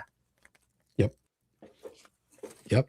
But the first step is to have an attorney there, because you can't get a slap if you don't have an attorney. I think the Fleece might be a little bit pissed off about that right now. They were told. Oh, they are. They're really mad about that. It don't even make people matter. So you remember when BBB ended up getting fired off of Fed 1?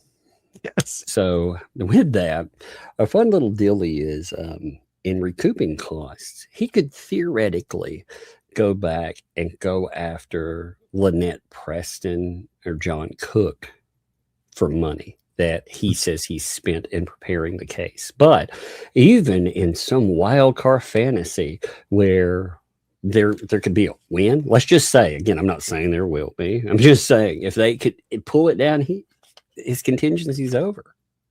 There's no way to get money anymore for that. He got fired. Well, that is true. I hadn't really thought about that. Yeah. Now he can go after them to collect money, but if they want to be like, oh, I'm going to file this or I'm going to do that. Well, good luck with that. Well, that's why he's keeping them so close.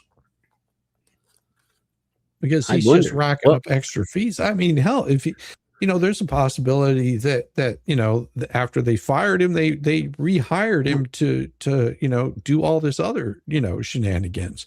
Why isn't he listed as a possible creditor? Because here's something I was wondering, and this seems like a crazy oversight. So we were talking about how Bruce potentially, since he was fired, he could go after them to try to reclaim some of that time and money that was lost, because, I was unjustly let go on this. Well, that's one of the reasons that they threw in all these other people, right?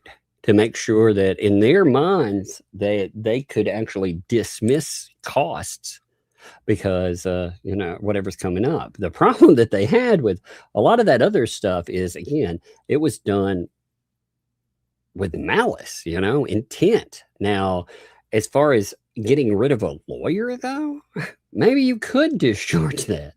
You'd have to look into it, but I would think you'd have a better chance of discharging that potential debt coming up later on than anything else.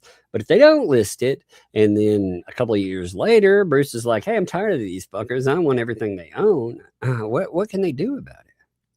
Well, it's the same thing that the last person had to deal with him, where he basically, worked himself into being really close with the opposing party, and then just said, hey, instead, because I'm putting a lien on their whatever income they get, I'm going to put a lien on it. Mm-hmm. Is the kind of stuff that he's done before. It's not unknown to him to do this. He's done that before. Wouldn't that be wild to see? Oh no, that would be typical of what that'd be wild though. I mean, the outcome of this, that's another thing people need to understand about quote unquote contingency lawyers. Just because somebody says they're doing you a solid turn, free ain't always free. And if they're going in and part of your contractual obligation says that they're going to bill at a certain amount or whatever, and you have it noted that it's a contingency, okay, well, you think, hey, that's only on us winning. Well, you end up firing them because you're doing them a favor. Well, that actually gives them ground to come back and take money from you. And then they're not he's not in the bankruptcy. See, here's the thing. This is where people screw up, because if he says, hey, this is how we're going to work it out. You fire me. Okay. So he says, let's work this out. So you fire me. Now they're not thinking any further ahead than, oh, that sounds like a good idea. So that way you can write these pleadings off on the side. Yeah. But they're only going to show what comes up in court. Yeah. And what comes up in court is showing that they fired him. It's the same garbage that Lips tried to pull, where she said that you, Megan, and Jay Hip had an agreement that she would dismiss the case, that you'd worked it out. Yep. It's the same kind of wording where it's like, we never communicate. There was nothing worked out here. I don't know what the hell she's talking about, but she files this in hopes, because it works good for her on two paths right there. Because if you file anything, then she's going to say that you recognize that she has the ability to come after you. If you don't respond to it, then it looks like you agreed to it. Yeah, it's so funny how she clowns up. I thought it was interesting because they were told, according to Lynette Preston, they were told that they were doing him a favor. It would help him get out of any kind of problems, with the federal case. That's what she was telling Tina. And so she ends up, firing him. And then, they're not told anything about it. And like I said, everyone else that they think they could potentially have liability from, they filed away. But this Tug, person, I've listened to that. I've listened to that recording, and you told her very explicitly, you need to go and sit down with somebody that is an attorney that's not associated with this case. Yep. And get a free consultation, and they are going to look at this, and they are going to tell you exactly what the hell the kind of garbage that Deuce is playing on her. And she didn't listen to you. No, I was, that's been the one thing, you know, just talk to another lawyer. Have you? No, I can't afford it. You can't afford not to, you know? I mean, really, you know, a consultation is not going to cost you that much. You're not asking them to take on your case. You need to understand what kind of ramifications that you just got yourself into. And she doesn't understand this. Well, she does, you know, she's got the big eyes about winning. Well, right now, again, where's the win? Where does the win ever come from? And these people, meanwhile, again, she's got crazy people that, like I said, paint chips like, I'm going to file this. I'm going to do that. He also, as I noted the other day, he's talked about filing lawsuits. Well, luckily, and I saved this, but I also saved the whole damn thing to make sure later on. He said, if the court does not intervene by dismissing this matter with prejudice and halting this circus-like conduct, the generation of media fodder devoid of legitimate litigation purpose, defendant would defend himself to the fullest extent the law allows. That'll include filing a full answer and counterclaim, asserting claims against additional participants in the coordinated ecosystem, joining as appropriate at least 10 parties. And that includes George, Megan Fox, myself, you, Jay, Shara, Mr. Coop, Grim. So what's amazing to me, this makes me laugh. The dude who stood up for him initially, posting some nasty shit about Megan Fox on that group. And then he ends up thinking after a little while, well, paint chips went too far. So he does later on take something down that paint chips put up. What does paint chips do about that now? He doesn't remember what he did for him in the past. He thinks, hey, in this moment, I'm going to add you to some baseless fucking litigation. Now, and others revealed through discovery. Then, like he posted, this right here is your get out of litigation free card. As one very well-known federal judge once remarked to me, he's, of course, talking about a certain judge we all know, by the way. What is good for the goose is good for the gander. Federal practice applies evenly. There, he's saying, I'm going to retaliate because this guy filed a lawsuit. I'm going to retaliate by throwing in people who well, I don't like. Fuck 'em. He's going to throw in journalists? Oh, good job. Let's see how good this works out. He's going to throw in a random dude running a Facebook posting group. Oh, this is going to be funny. Go ahead. Go ahead, fat boy. You see how this works out for you. Indeed. What you do right here, you hit this stuff with a nice fat anti-slap. You note this right from go. I also would put in the original letters, by the way. All those wonderful letters from the past, you know, that paint chips threw out there. Yeah. Some of them that have been public, some that haven't. Whew, man. You know? Yeah. The ones that are not. Oh, and I could easily discover those really quick. You know, the ones that are threatening, yeah, I could, hey, you know, I'm sure that there's a lot of people that he's disparaged over the years that'd be more than willing to throw in with this, you know, people that may have been threatened, and, you know, I'm sure that they'll be happy to, you know, show all of his behavior.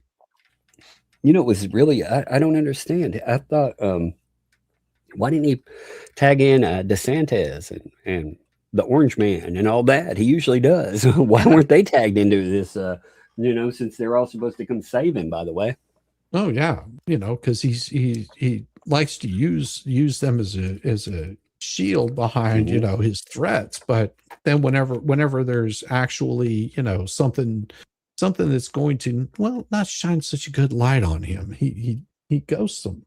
Yeah. Well, it's sort of like his old political party, because he was very political. He ran for his seat and lost miserably. He couldn't be. They were just like, yeah, we can't trust you. We don't want to have any part of you. He was hardcore one party until he decided, well, that they weren't giving him the attention that he needed or deserved. That's the way it goes, man. I kind of love that. And it's not I came to I saw the light and came to this realization that nope, that's not the way it went at all. Hey, can you hold this for 2 minutes? I hear something. Oh yeah, I got you, brother. I got chat. Something to bark about with a $9.99 super chat. Tug, thanks for the shout outs. My channel hit 410, only need 590 more. That is not true. Something to bark about. All you need to do, because unless they changed it again, all you need are 500 subs. And I don't remember the amount of watch hours, but they decrease the amount of watch hours. So if people go out there, they go to something to bark about, go watch some of the videos, put them on replay, watch them over and over again. If you like the content, it's definitely well worth watching. And your channel, you'll see it just start to grow. You get that thing to 500 subs and you start getting the watch hours on it, you can get it monetized. And if you get it monetized, there's certain things you can do. You can do members only chats. You can do, some pretty interesting stuff. And if you've got a business, for example, that you're trying to run off of that, like, for example, you got Peter King, which he runs dog training. You can actually have conversations with people. You can have them, you can have them talk to you privately, where you can say, hey, I want to do X, Y, or Z. So it doesn't take much to get monetized on YouTube. But keeping the interaction with your people is really where it lies down. And I think you're good people. You got a good channel. I think you should see it grow. Who are we talking about? Something to bark about. Just gave you. Oh yeah, I like something to bark about. I like the palate cleanser. Every now and then, I know you need one. And something to bark about's at about 400 plus subscribers. 410. Yeah, 410. So it'd be good to see them growing. And yeah, that's the simple, easy 100 subs more. I found that you get it around the 520 mark.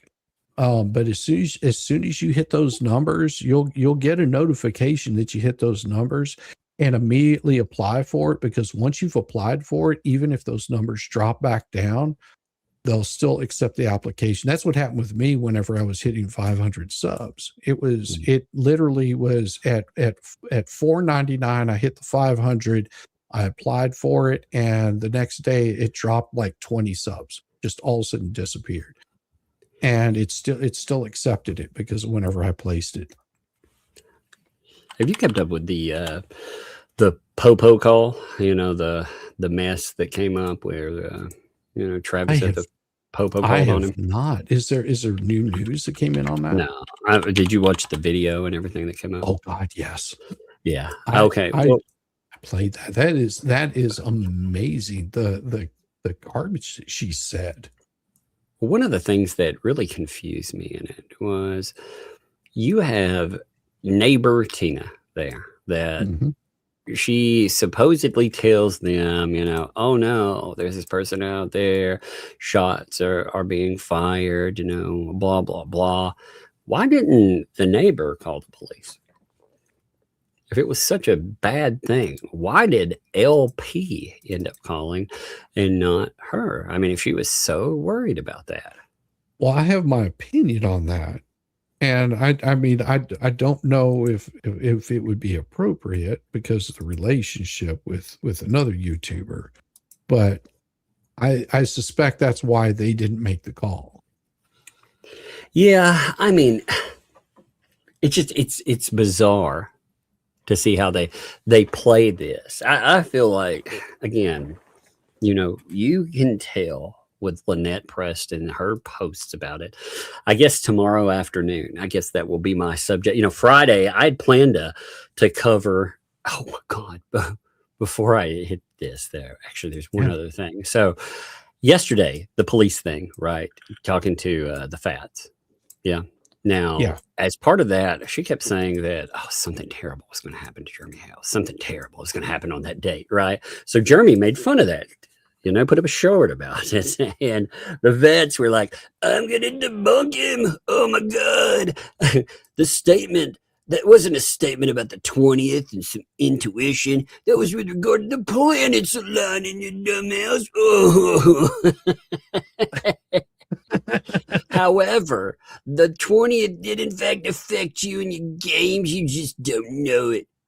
You were debunked, and it had nothing to do with the Attorney General. You a liar. You a liar. Yeah, you know what? If it ends up being, again, Otter Creek, and they do some half-ass nothing investigation because they're trying to cover their own ass. If it turns out just to be something like that, because they're in Ohio right now testifying with someone when they weren't doing, if they don't go in and say, hey, this person giving recordings, video recordings to a third party so they can post them, again, indirect contact. If they don't count indirect contact as contact, that is a problem. That is a massive problem. And I was a little confused with what she was saying because I can't trust anything that she says. Oh yes, that whole story she put up. There is no fucking way in the world she said half of that stuff to a police officer. Because let me ask, okay? Now I could be totally wrong. She does not live in Levy County. Correct. So why would she say that Levy County showed up to her doorstep? Well, they may have called is what happened. She said the way she made it sound, she had cops show up. But let's see something. So if you read it, you actually read over it, though. I think she's keeping that idea, that inference, without actually saying that, because she says, I was woken up by the cops. Let's see. I was woken up by the popo. So I'm going back to bed. They were asking, where's the popo? Whatever, and did you listen to that, by the way? Yes, they did not seem very interested. No, they didn't want to cover it at all. Like that. They were just like, oh, Lisa, just. I mean, we sent you an invite because sometimes you bring us people over here, but just go live your life and stop being such a drama queen. That's the impression that I got. I mean, they totally, it's like, she's like, I woke up to that. And they were like, oh, like there's silence, for a little bit. Then they're like, why the popo? And they start going through all this other stuff, but they were just like, why the popo? And they keep just talking. And then all of a sudden she has to go back in. She's like, I woke up this morning to drama, when they were like, oh yeah, we don't keep up with this stuff. We're a no drama zone. And she was like, well, I woke up to drama. Yeah, guess what? You want to hear it? You ready? So they're like, we're not into drama. She's like, well, here's some drama for you. It fucking hijacks the whole thing. But if you look through it, again, the mental image in this that she wants to bring up, it sounds like, they came to the door. But if you're reading it, I don't know, maybe she's talking about a phone call. Yeah, because it's so weird. Mm-hmm. I mean, first of all, most times if you've got an investigator for the police department, they're going to contact you and bring you in. They're not going to show up and start asking questions on your doorstep. Because whenever they're asking questions, they want it in a controlled environment where they can have it recorded and they can have your answers recorded. So none of this makes any sense. Mm-hmm. And whenever she was talking about this, I was like, this is not normal procedure.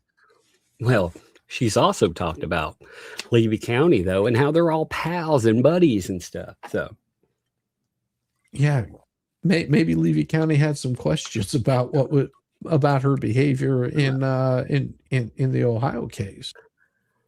I think they, if it's just Levy County, I think Levy County is doing a cover your ass, because they absolutely know that what they pulled in Ohio, that is liability, especially after you had Dan Owen being like, maybe they should sue the sheriff's department instead of me. Don't sue me, sue them. Yeah. Yeah, they were the ones that were supposed to follow through on this stuff. Yeah. So I wonder there.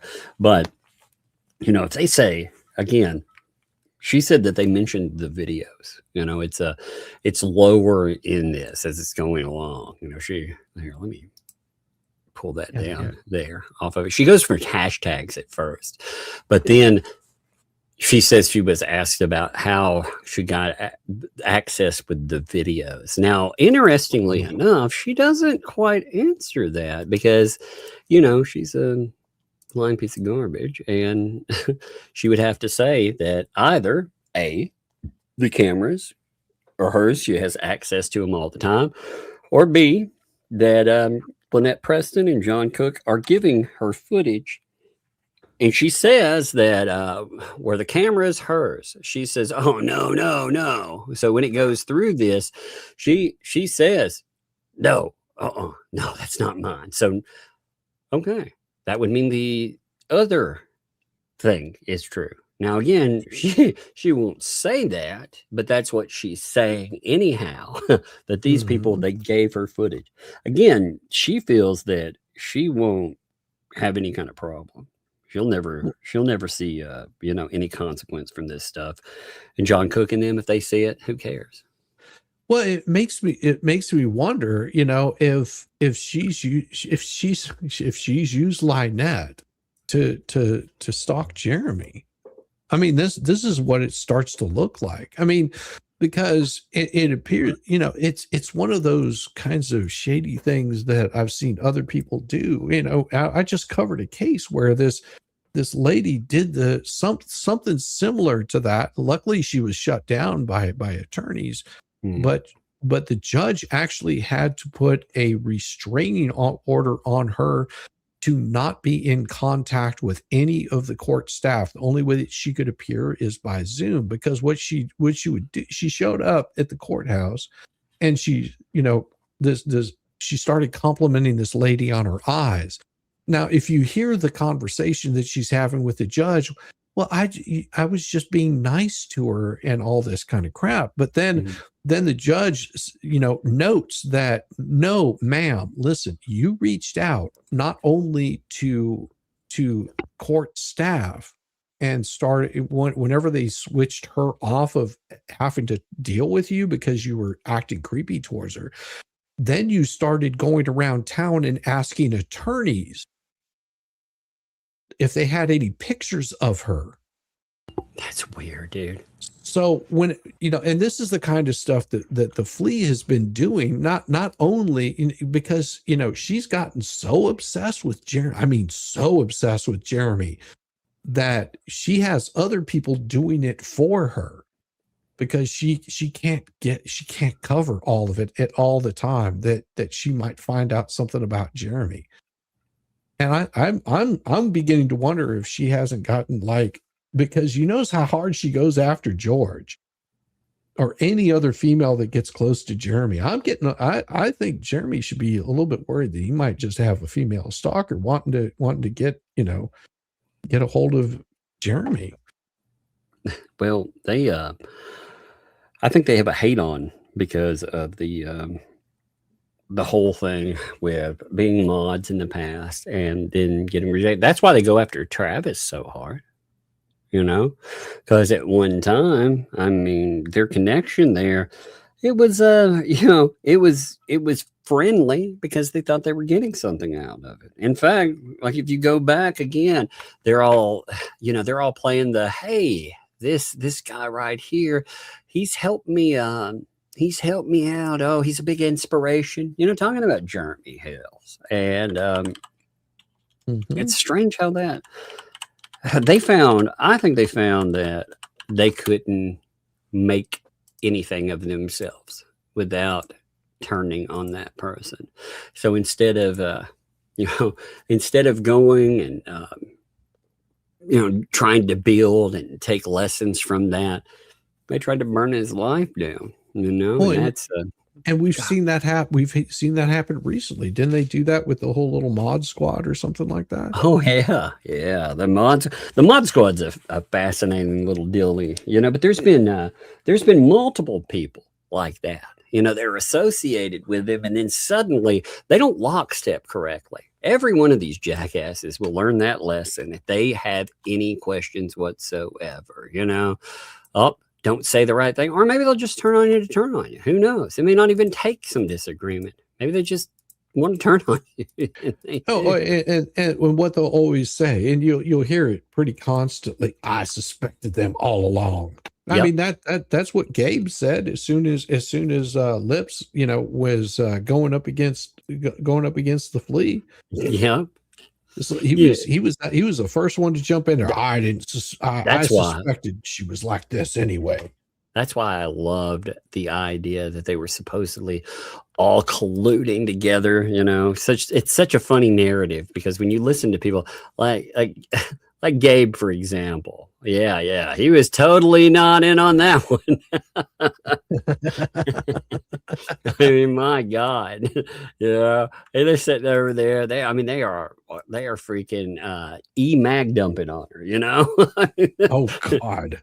They are everything they can think of. They attack her with it. And then suddenly, no, it was all which again, the setting up Jeremy Hales, that I'll go fine. You want to go with that one? Cool. Because that sounds even better for a courtroom, Mm-hmm. You colluded on a narrative so you could entrap this guy who is suing her. And then you came out and made all these horrific claims about him and essay and more. Okay. Huh.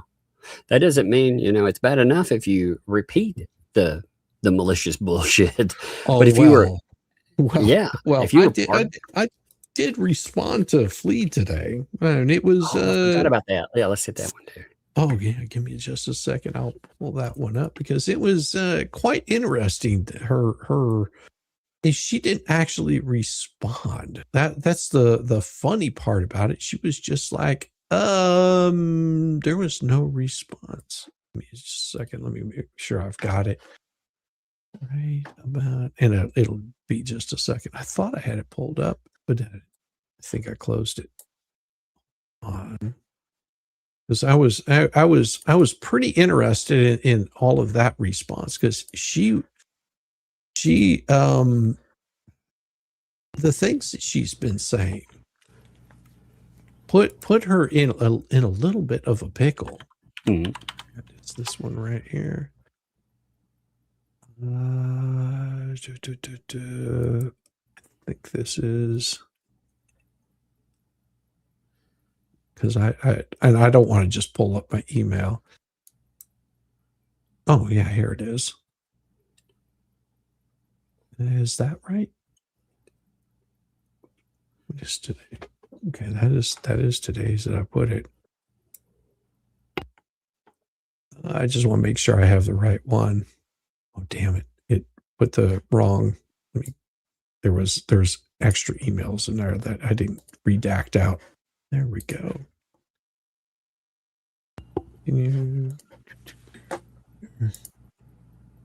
All right, here we go. I can share it now. All right. Wait, so there it goes. No, that's not it. That's not it. Hold on. It's black on the screen anyway. I didn't even process yet. That's good. It's all good anyway. Yeah. So. Yeah. All right. So this right here. This one is? You want me to wait? No, that one down too.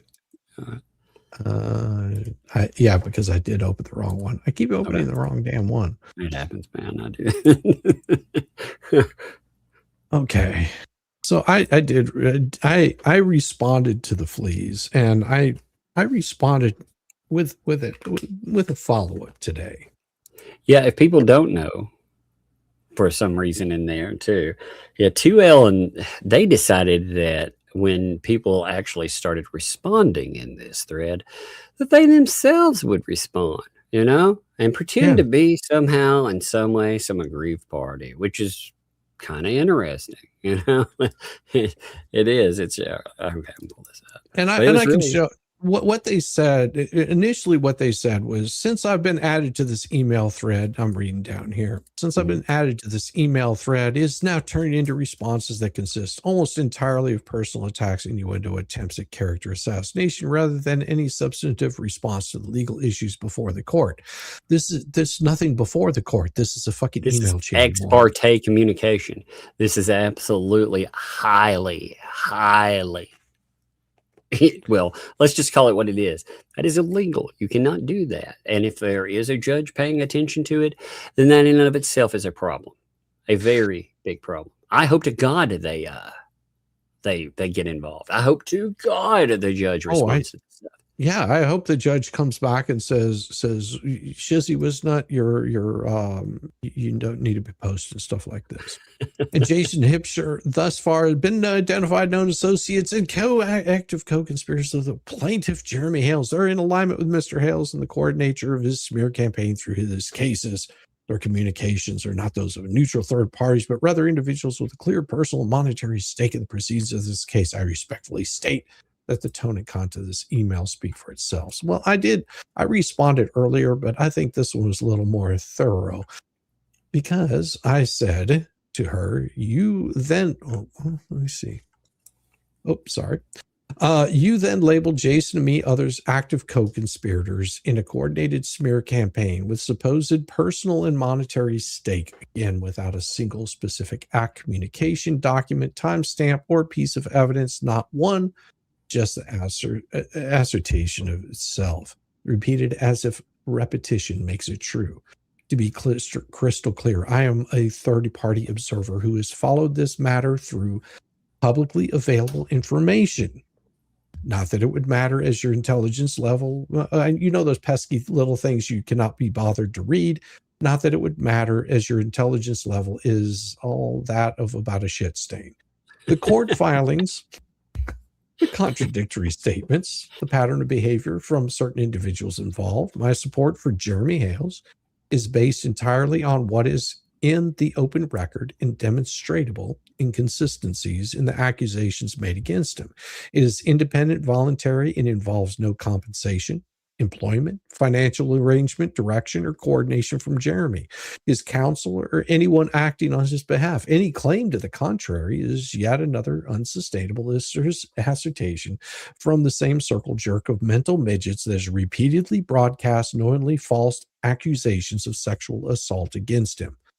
You've already set the stage to wreck yourself. You might want to get an attorney to explain Florida Statute 768.72 to your dumbass. This exposure is materially different from those pesky third-party contacts that may have led to a police inquiry. The full record absolutely exposes your anti-Hales ecosystem statements, the repetitions, the contradictions, and now this email chains with its immediate pivot to conspiracy labeling most definitely remains preserved and will be available in any appropriate proceeding. There is nothing left to clarify. The facts, the timeline, and the applicable law are all on the record. Any further attempt to reframe or relitigate this in an email will only add to how bad you are screwing up. Silence from here on out would be the smartest move you've made in months. All the best. Well, Paint Chips decided to respond. Because, well, why? Why would he even respond? He's got to have the last note, even when it becomes something that he's not attached to. That's amazing, isn't it? Mr. Shizzy Wisnut, your February 21st, 2026 email is noted. I hope the hell that it is, and I hope that you understand exactly what it said. For clarity, I did not state as a factual conclusion that you, Mr. Hipsher, or any individual are co-conspirators. I wasn't emailing to you, moron.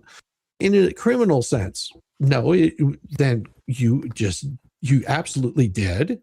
Wait. So why, again, would you be added to a lawsuit if you're not criminal conspirator? What would be the point? I mean, I'm confused.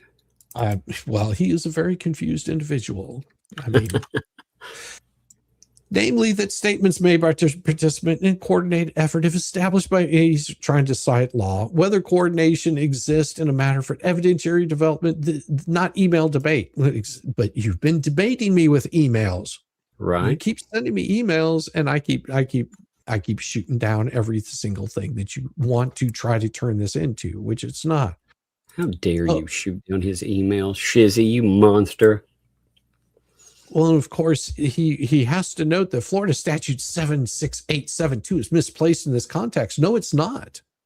There is nothing misplaced about 7682. If you don't know what 7682 is, have your attorney explain it to you, Felisa, because I don't feel the need to. Because what it has to do with is your accusations and the way you behaved towards Jeremy Hales. And if you want to continue down the path that you've been going, just keep doing what you're doing. And 76872 is going to bite you in the ass if it hasn't already. So enjoy it. At this point, continued personal commentary serves no purpose for connecting to the pending federal case. I will not engage in further or collateral email exchanges for future communications, if any, should relate solely to the substantive or procedural matters properly before the court. Nothing herein waives any rights, defenses, or claims. Thank you for attention to this matter. Regards, Paint Chips. Well, there shouldn't be emails related to anything. Again, if you weren't a party to any of that and weren't supposed to comment, then why the fuck are you being added to that? That's weird, isn't it? You add me to the email. I would suspect that he was looking for a commentary. I thought we were pen pals, and all of a sudden we're not pen pals anymore. I thought so. I thought absolutely. But yeah, I mean, if you're not supposedly a co-conspirator, then that threat of joining at least 10 additional parties to a lawsuit means that that's just an absolute, again, what supposed basis is that then? You just randomly throwing darts at the board and hoping? That's what it sounds like to me. Well, and then of course I did respond to him. I said, "Oh, Paint Chips, your latest noted email arrived faster than expected. Hell, it is almost like you couldn't resist jumping in to correct the record yet one more time, but it just shows how full of shit you are. The guy who lost his bar license and traded it for a federal inmate bunkmate still feels the urgent need to lecture everyone on evidentiary rules and improper purpose, that compulsion to respond, to clarify, to note every single point. It's almost endearing if it didn't show your ass, but that's your kink. You didn't outright call anyone a criminal co-conspirator. No, sir. You just kept sprinkling federal rule evidence, 802D, 2E references, linking public discussions of your own garbage emails as exhibits of coordinated conduct and common plan, and painting the whole commentary space as improper content generation. Not an accusation, of course, but behavior that one should expect from a convicted felon that knows they screwed up and is backpedaling so hard. And should always be pointed out, just helpful evidentiary suggestions repeatedly on the record, where judges tend to notice when a litigant is trying to build a narrative through implication rather than actual proof. And yes, Paint Chip, you've been called out. My position hasn't changed. Third-party observer, support based solely on public court filings, obvious contradictions, and the accusations against Jeremy Hales. No pay, no coordination, no direction, voluntary, independent. You noted. Thank you. Perfect.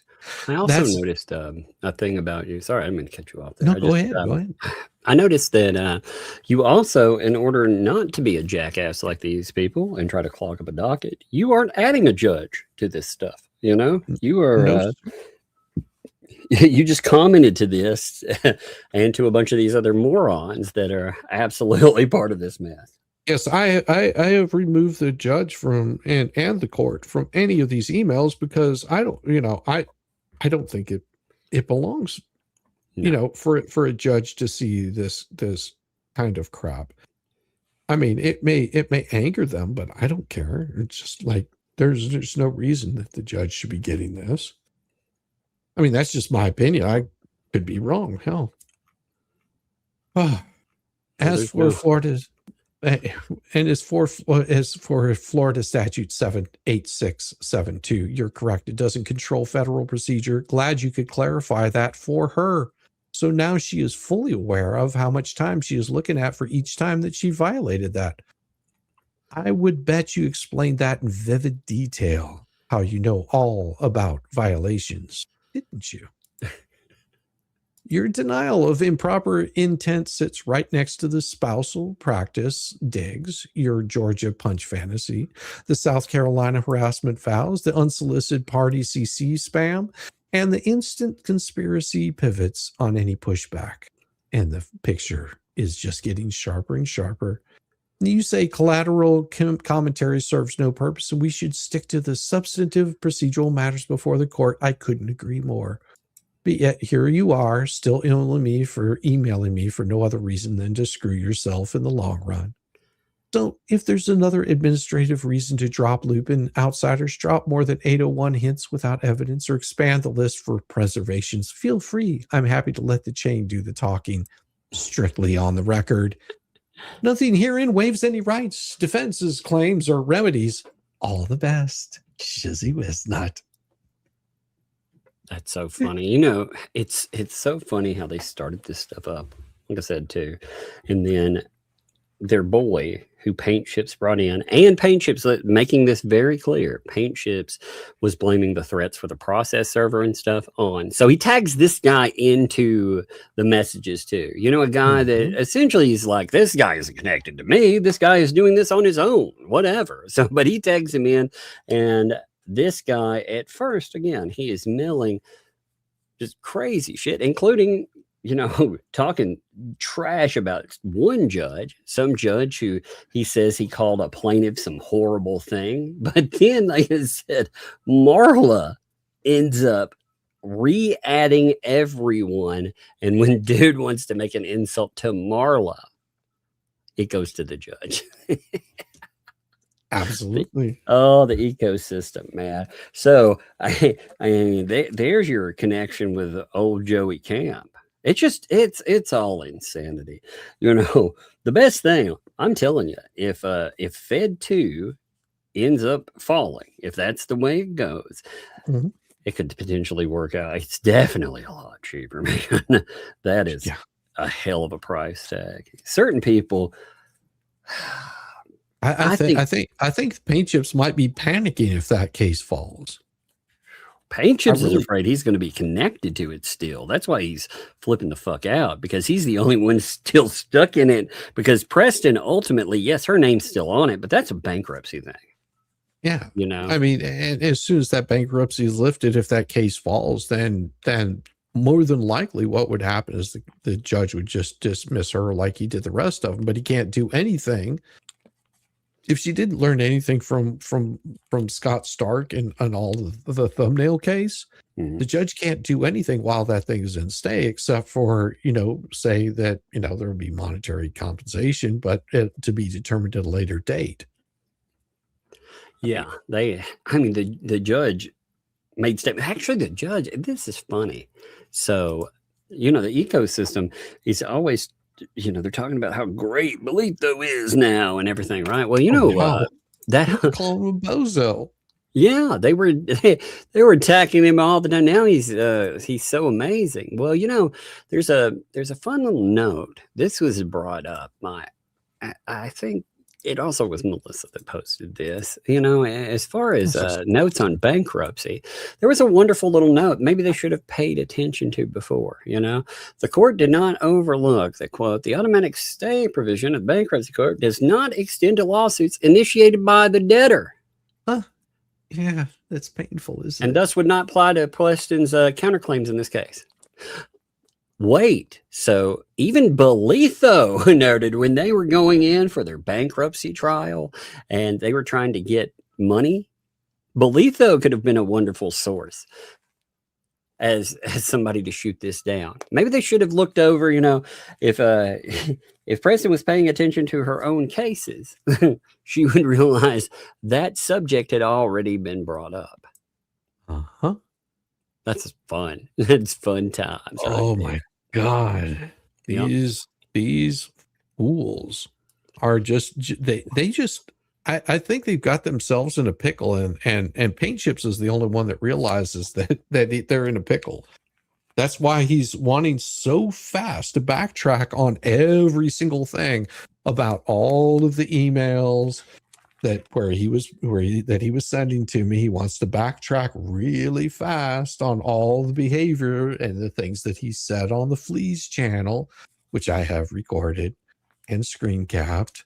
He wants to backtrack on all of his behavior over months and months, all of the times that he was on with Vomit and all his behavior, all of the revenge porn, all of those things. He really has been backtracking on and really trying to change the narrative. And the problem is we have all of it. Well, and you know, he's even been banned for some of these issues. You know, that's the wild thing. He lost channel for these issues. He didn't get a post taken down, which could be like, oh, that's illegitimate. He lost channels. Now again, he's ban evading. You know, oh, I didn't lose. Yeah, you're ban evading. Actually, they haven't caught you yet. When they do, they will delete you too. You know? Yeah, and they'll delete that channel too. Yeah, but he doesn't care. That's the thing. He doesn't care if the Fleas channel gets taken down. It doesn't matter to him if that gets totally shut down. And if theirs gets shut down for promoting a ban evasion, guess what? They're not going to be able to create another one on YouTube at all. That's why it was really funny when Lips, you know, she was talking about all of her different accounts out there, you know, all the different ones. And she's like, well, I'm posting stuff over there, so I don't jeopardize this one. And it's like, oh, you are jeopardizing that one too. You're just too dumb to realize it because they're all connected, you know, they're connected to one party. Yeah. But again, you know, I like them for evidence. Oh for God. You know, they give up so much evidence. I mean, they just have no idea. No, they've left stuff up. I can't believe that they were dumb enough to leave up some of the shit they did. At the same time, when they've tried to go in and delete and then, you know, repost material. Yeah. Oh my God. Like, again, that stuff they wanted to throw at me. Again, even, you know, oh, Ray. It's funny how they all get in this little circle and they all, you know, you can tell like they all try to do the same damn thing. And even, I mean, even some of the more outlandish figures in that are like, this is not smart. Let's not do that. But hey, let's let Lips do it. who's dumb enough to do this here? Oh, we can get Lips to do it. You know, these people, all they have to lose is their freedom, I guess. Hey, and their house. I mean, well, yeah. Well, they're like, what else can you take from me? Ultimately, has been the approach, you know, because I don't think they feel like they have anything left to lose, you know. It makes me wonder if they're not ready to just bail out and say goodbye to all this crap. She said something. So I saw a communication in one of the emails, you know, where she was just yap flapping, you know, when she was trying to get Jeremy Hales to save her and everything, you know. Oh, yeah. And in that, she noted something about her hubby going to another state and trying to get a job with, I'm not going to say what, okay, but it wasn't lawyering. So I wonder if they feel that they've dug a deep enough hole that maybe, you know, lawyer in the future is, well, that isn't the plan. So, you know, they're trying to find money-making ideas in any different way possible. Well, and the Fleas are going to shoot that down because they'll be in direct competition for their YouTube content. Oh yeah. See, I love that. I love the fact that, again, these people will be direct competitors, and what's going to really be a problem for them is the fact that Lips, she'll, you know, you catch her in, depending on what part of that cycle it is, she may be uploading, you know, 40 or 50 freaking videos a day. She may be doing how many live streams, you know, All they Oh, have to yeah. do, she also, you can see from some of her statements, it's not that people turn on her, it's the perception that people turn on her. And when you have a Mm. person that is like that, yeah, you're going to turn on them sooner or later, no matter what. They're going to take a perceived slight from you, you know? Oh, yeah. Oh, yeah, because that's exactly, as much as they tried to spin, oh, no, this was the plan all along. No, it wasn't. No, No. absolutely not. No, what she was hoping is to get in Jeremy's good graces. She thought that's how Shara got in Jeremy's good graces. I think What Shara did is and people don't understand this, is Shara actually went and started reviewing the documents and confirming what Lynette was saying from what she knew, and confirming what Jeremy was saying as compared to what he was showing. Mhm. And whenever she lined those two up, she was just like, oh my God, these people are bad individuals. And Yeah. Jeremy was not lying the whole time. And I've been duped. And that's what caused her to flip and say, okay, and she backed away from all of it until it just got to the point where you had Bruce making threats to her that he's going to add her into a lawsuit. Well, she was she's worried about had- this stuff. You could tell from postings and other things. She was Yeah. absolutely worried. She said that she was afraid of these people, and they love making fun of that. Oh, you're afraid of us, and it. No, you should be afraid of these people. They are violent individuals. There are some very terrible people in those crowds. Mm. I'll say it that way. They've definitely. I think the record speaks for itself. I think that's the best way to. I mean, the stuff that Gabe said he hopes that someone does to another person. Oh yeah, with Travis, man. That stuff they threw at Travis, and we're like, oh, we hope he gets curb stomped, and all this other shit. They also, it's amazing to me. These people, they're like, oh, we're actually afraid Jeremy might do something. By the way, we want to fight him, bare knuckle. Yeah. What the fuck, man? They can't fight their way out of a chicken skin bag. What do you expect? Oh, I forgot to show you the squeeze toy.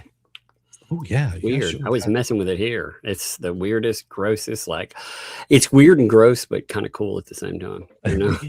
It's so bizarre, man. I was like, ugh, how is that real? Because it looks so. It's supposed to be orange chicken, right? But first of all, I've never had orange chicken with a chicken leg in it. And this other piece, I guess, is supposed to be a nugget, but look at it. It's more like a big chicken skin block. Yeah. So it looks like two giant chicken skins. It does, except more yellowish. It's so bizarre, dude. They are so odd, but they're kind of cool too. I picked up one. I thought about picking up a couple others and throwing them into something. So those are supposed to be squeeze toys? They are. They're little like rubberized. You can squish them and whatever. Oh, they're so weird. I bet Felicia could gum that thing all day. Oh God, man. Oh, gross. She'd be chewing it like it's tobacco. Yeah. Oh, that's so gross. Just making that squeaky sound. Yeah, she'd have it like chaw, like stuck in her lip. Oh, gross. Every now and then, spill all that rubber up.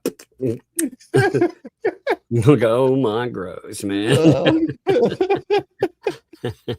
Well, it might kick her nicotine habit. Maybe. Oh God, that was so funny, because whenever I was listening to the one of those things, the first thing that you hear is that of her lighting up a cigarette. You can tell she was stressed out. Like, it's so funny oh, these people as well. I mean, they just. God, I just can't believe they're real, man. Let's go with some super chats. Let's hit them. Oh, yeah. You sticking? You sticking? Yeah, to absolutely, okay. brother. All right. What's up? Rick Reed, thank you. 5 months there. No statement, but as I said, I've got an account that pops up and sends super chats sometimes, and they make jokes about, I'm like, it's not a statement, but it's still a statement, and they ask hypotheticals that are funny. Yes. Yes. If I pled the fifth, I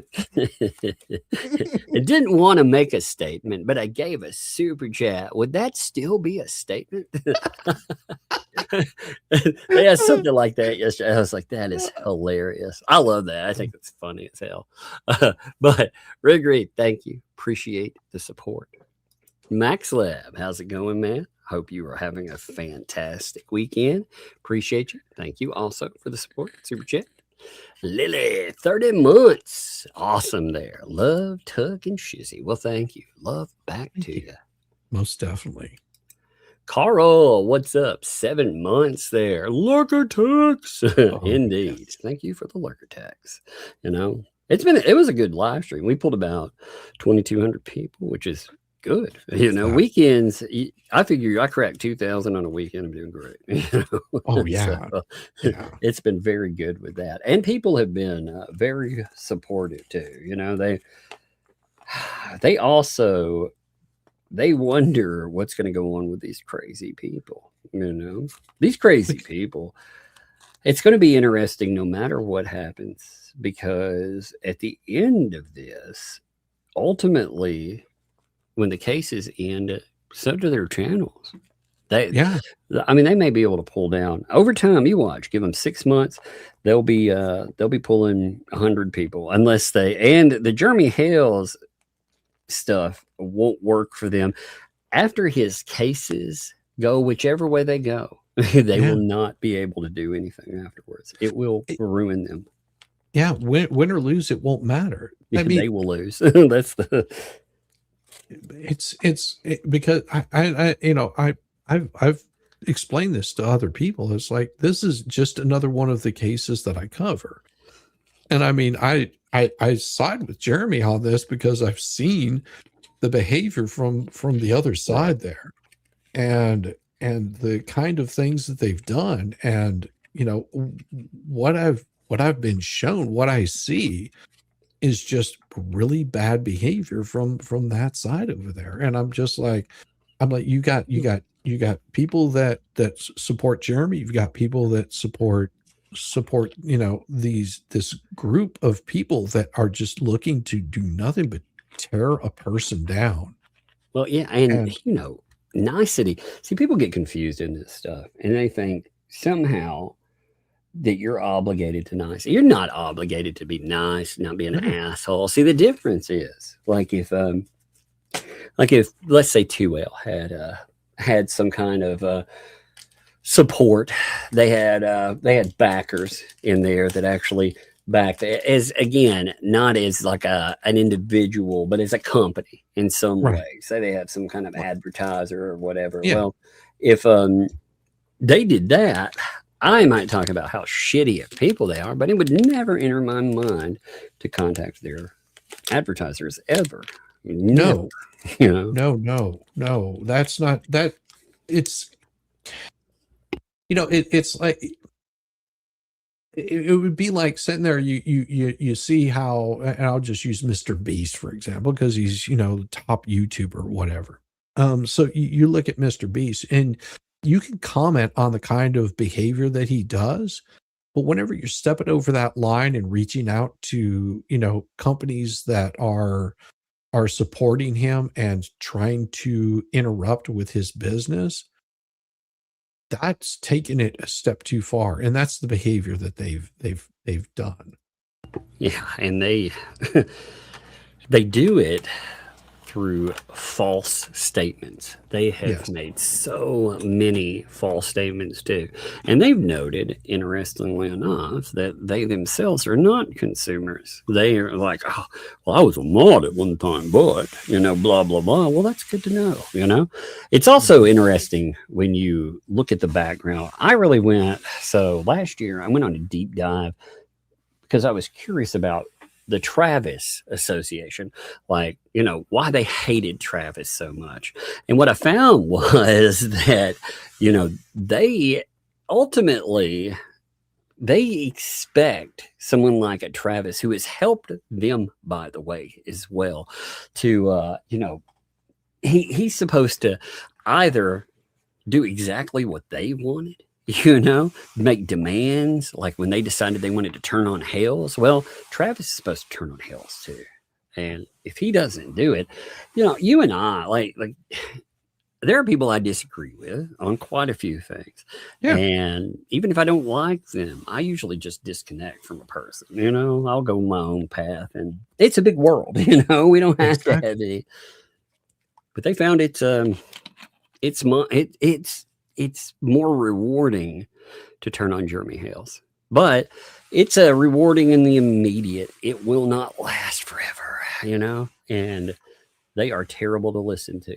So, well, and Nick had a lot to say about this too. Ricada, whenever the whole law, what the hell did they call them? LawTube started coming about. He's like, I don't want any part of LawTube.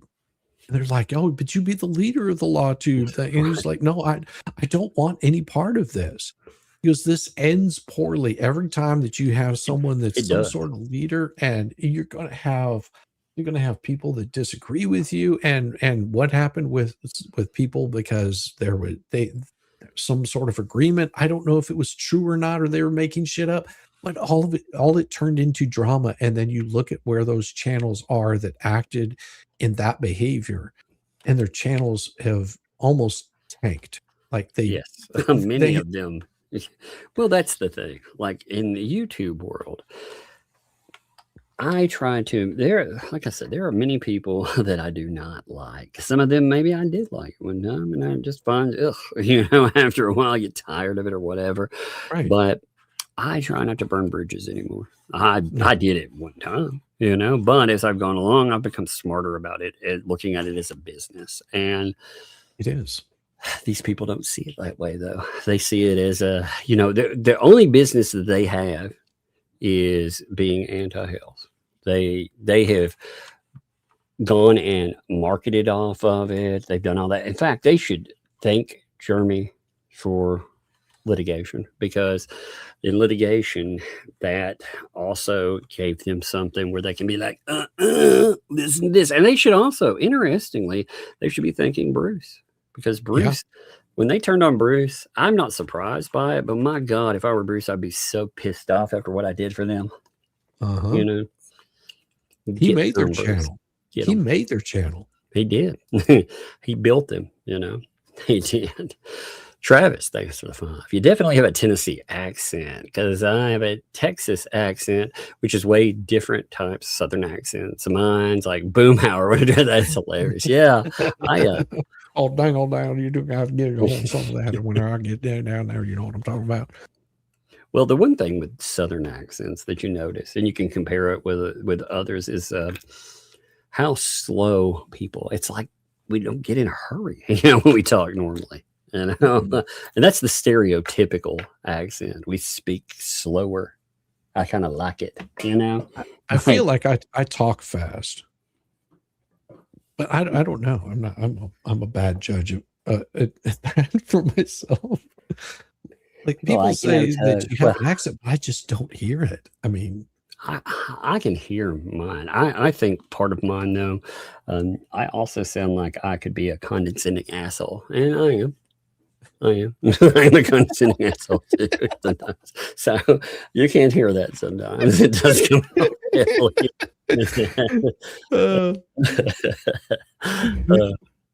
I would love to hear the Boomhauer, though. That's funny. Fallen Hero, what's up, man? It's good to see you as always. Fallen Hero every time, brother. Appreciate you. Irish Lace, thanks for the 16 months. Can we sedate Mother Nature for the rest of the winter? LOL. Indeed. Oh, we had storms today. Just heavy rain. It's gone cold here again. So we were up to close to 70, and now it's cold. It's freaking let me see what it is right now. But it went from, we were out running around like, now it's right now it's saying that it's 42 and the temperature is supposed to drop overnight into the 30s. So by Yep. 6 a.m., they say 30 degrees. Yeah, we're on the other side of that. So we're getting the 70-degree weather. We got a whole bunch of rain today, and it's supposed to be a little bit cooler tomorrow, but by Sunday night it's supposed to drop down to 30. So It's very annoying what it is. yes, it I go is. out. I'm just like, man, my sinuses don't know what to do with this stuff. You know, can somebody can somebody fix this? I think Mother Nature's broken, you know. I've been like, my God, you know, because my sinuses do feel like somebody has walked on them some days, and it's not fun. It's not fun at all. No. Set up my redirect while I'm at it. I gotta set up a yellow flash redirect. Yeah, yellow flash. Yeah, I gotta go on flash. I think that's gonna be when I get to I think within the next couple of weeks. I'm feeling so much better. It's crazy. It's good. Yeah, I'm happy. Really, something to bark about. Dropped 5 gifted memberships. Thank you, something to bark about. That is awesome of you. And again, folks, go subscribe. It's not a channel about all this madness. It's a palate cleanser, something you can go and just enjoy, you know. And it's ran by somebody who's it strikes me as a decent human being. So I like that. Absolutely. Sassy, thanks for the 8 months. You still never replied to my email. You're slacking. Sassy. I don't see. Let's see which email. Let me check. I gotta check and see if it's there. I don't know which email. Let me see. Sassy. I don't see your sassy. Bump it to the top again. I don't know which email. I'm confused. You know. Let me see. Sassy. I see something from January the 19th. Let me see. Let me try that address. 1 second. Let me see if that's it. Maybe when I went back and looked, if you mentioned, like, again, yeah, I get flooded with stuff. Not just that, but like I said, my mind, it just goes a little bit on the, it goes on the weird side of things. So. Oh, I know that feeling. Well, and I keep getting these emails from you want to, you know, what did you think of this video I sent you? And, you know, we can make your channel grow. Oh, is that channel from the 19th? Yeah, I know I'd responded to something and I didn't see a response. Actually, I don't see it until I go into the thread itself, you know? So it's kind of weird.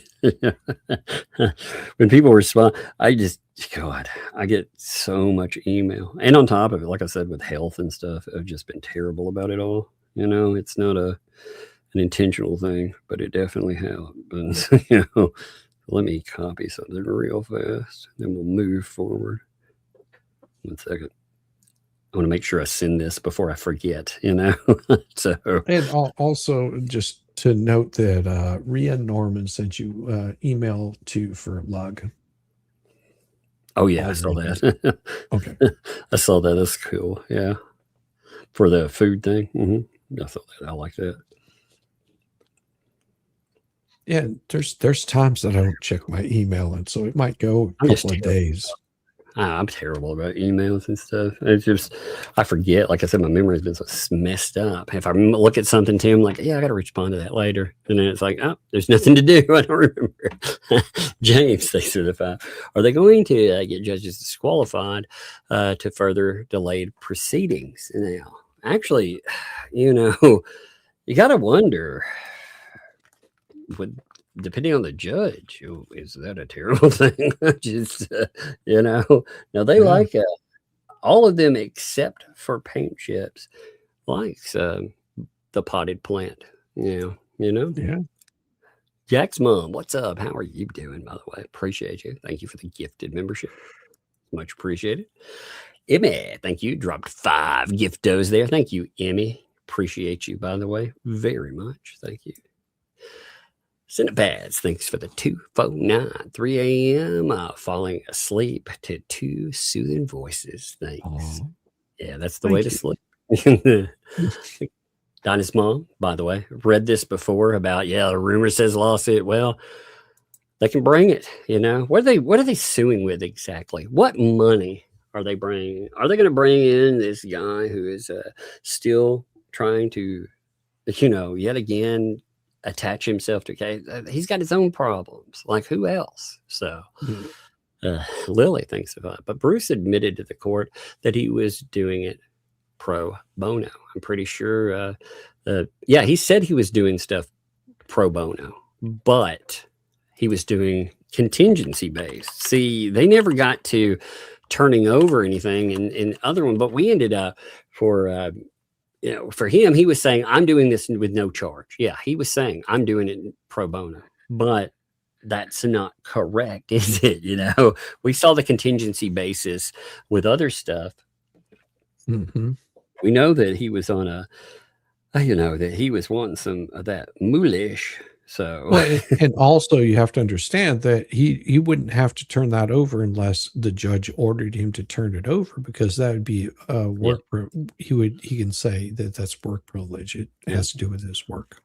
But luckily, it ended up getting dropped in from other people. Jack Small, thanks for the 5. Also, remember, BBB is now on record as practicing where it wasn't supposed to be. That's true. So that would negate future claims, wouldn't it? If you're talking about with representation, I don't think for Lynette, not necessarily. I don't think so, because he did work for them. They have a contract, and they terminated.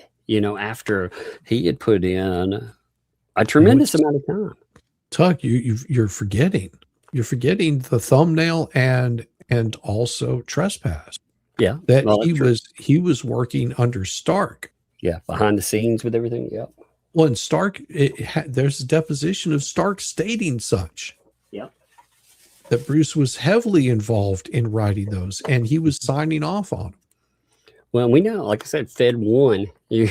I'm sure he was supposedly talking to Lynette, according to her, every single day for at least an hour a day. So if that ends up being true, again, if he really does believe that he can bill $500 an hour, that would be $182,000 plus just for that, So he was planning on some big money, and he was planning on big money, and her not getting a damn penny of it. Yeah.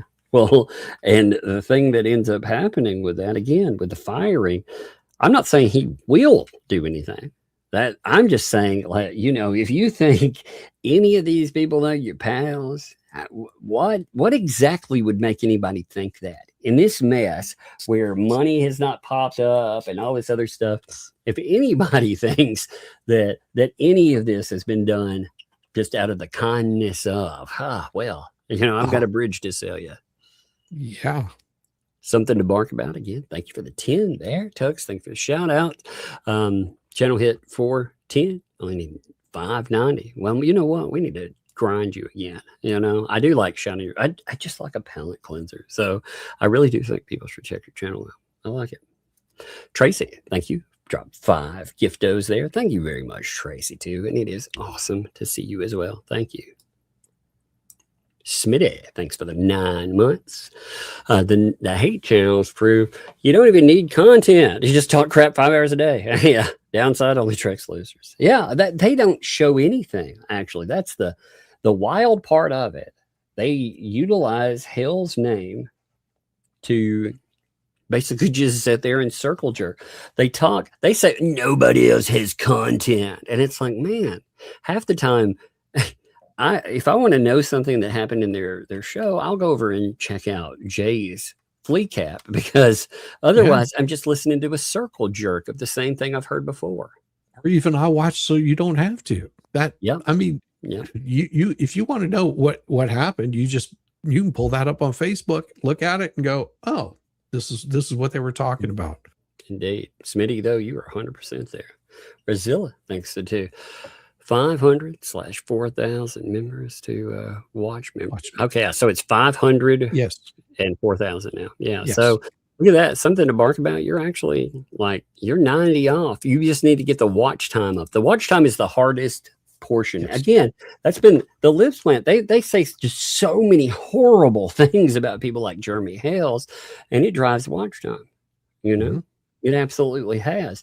But unfortunately, what's going to be the downside of that? Well, I can name a couple of things as the downside of that. They deleted the videos. Oh yeah. Once you because remove as it, soon you as lose the watch time, by the way. Yep. Every bit of it. Yep.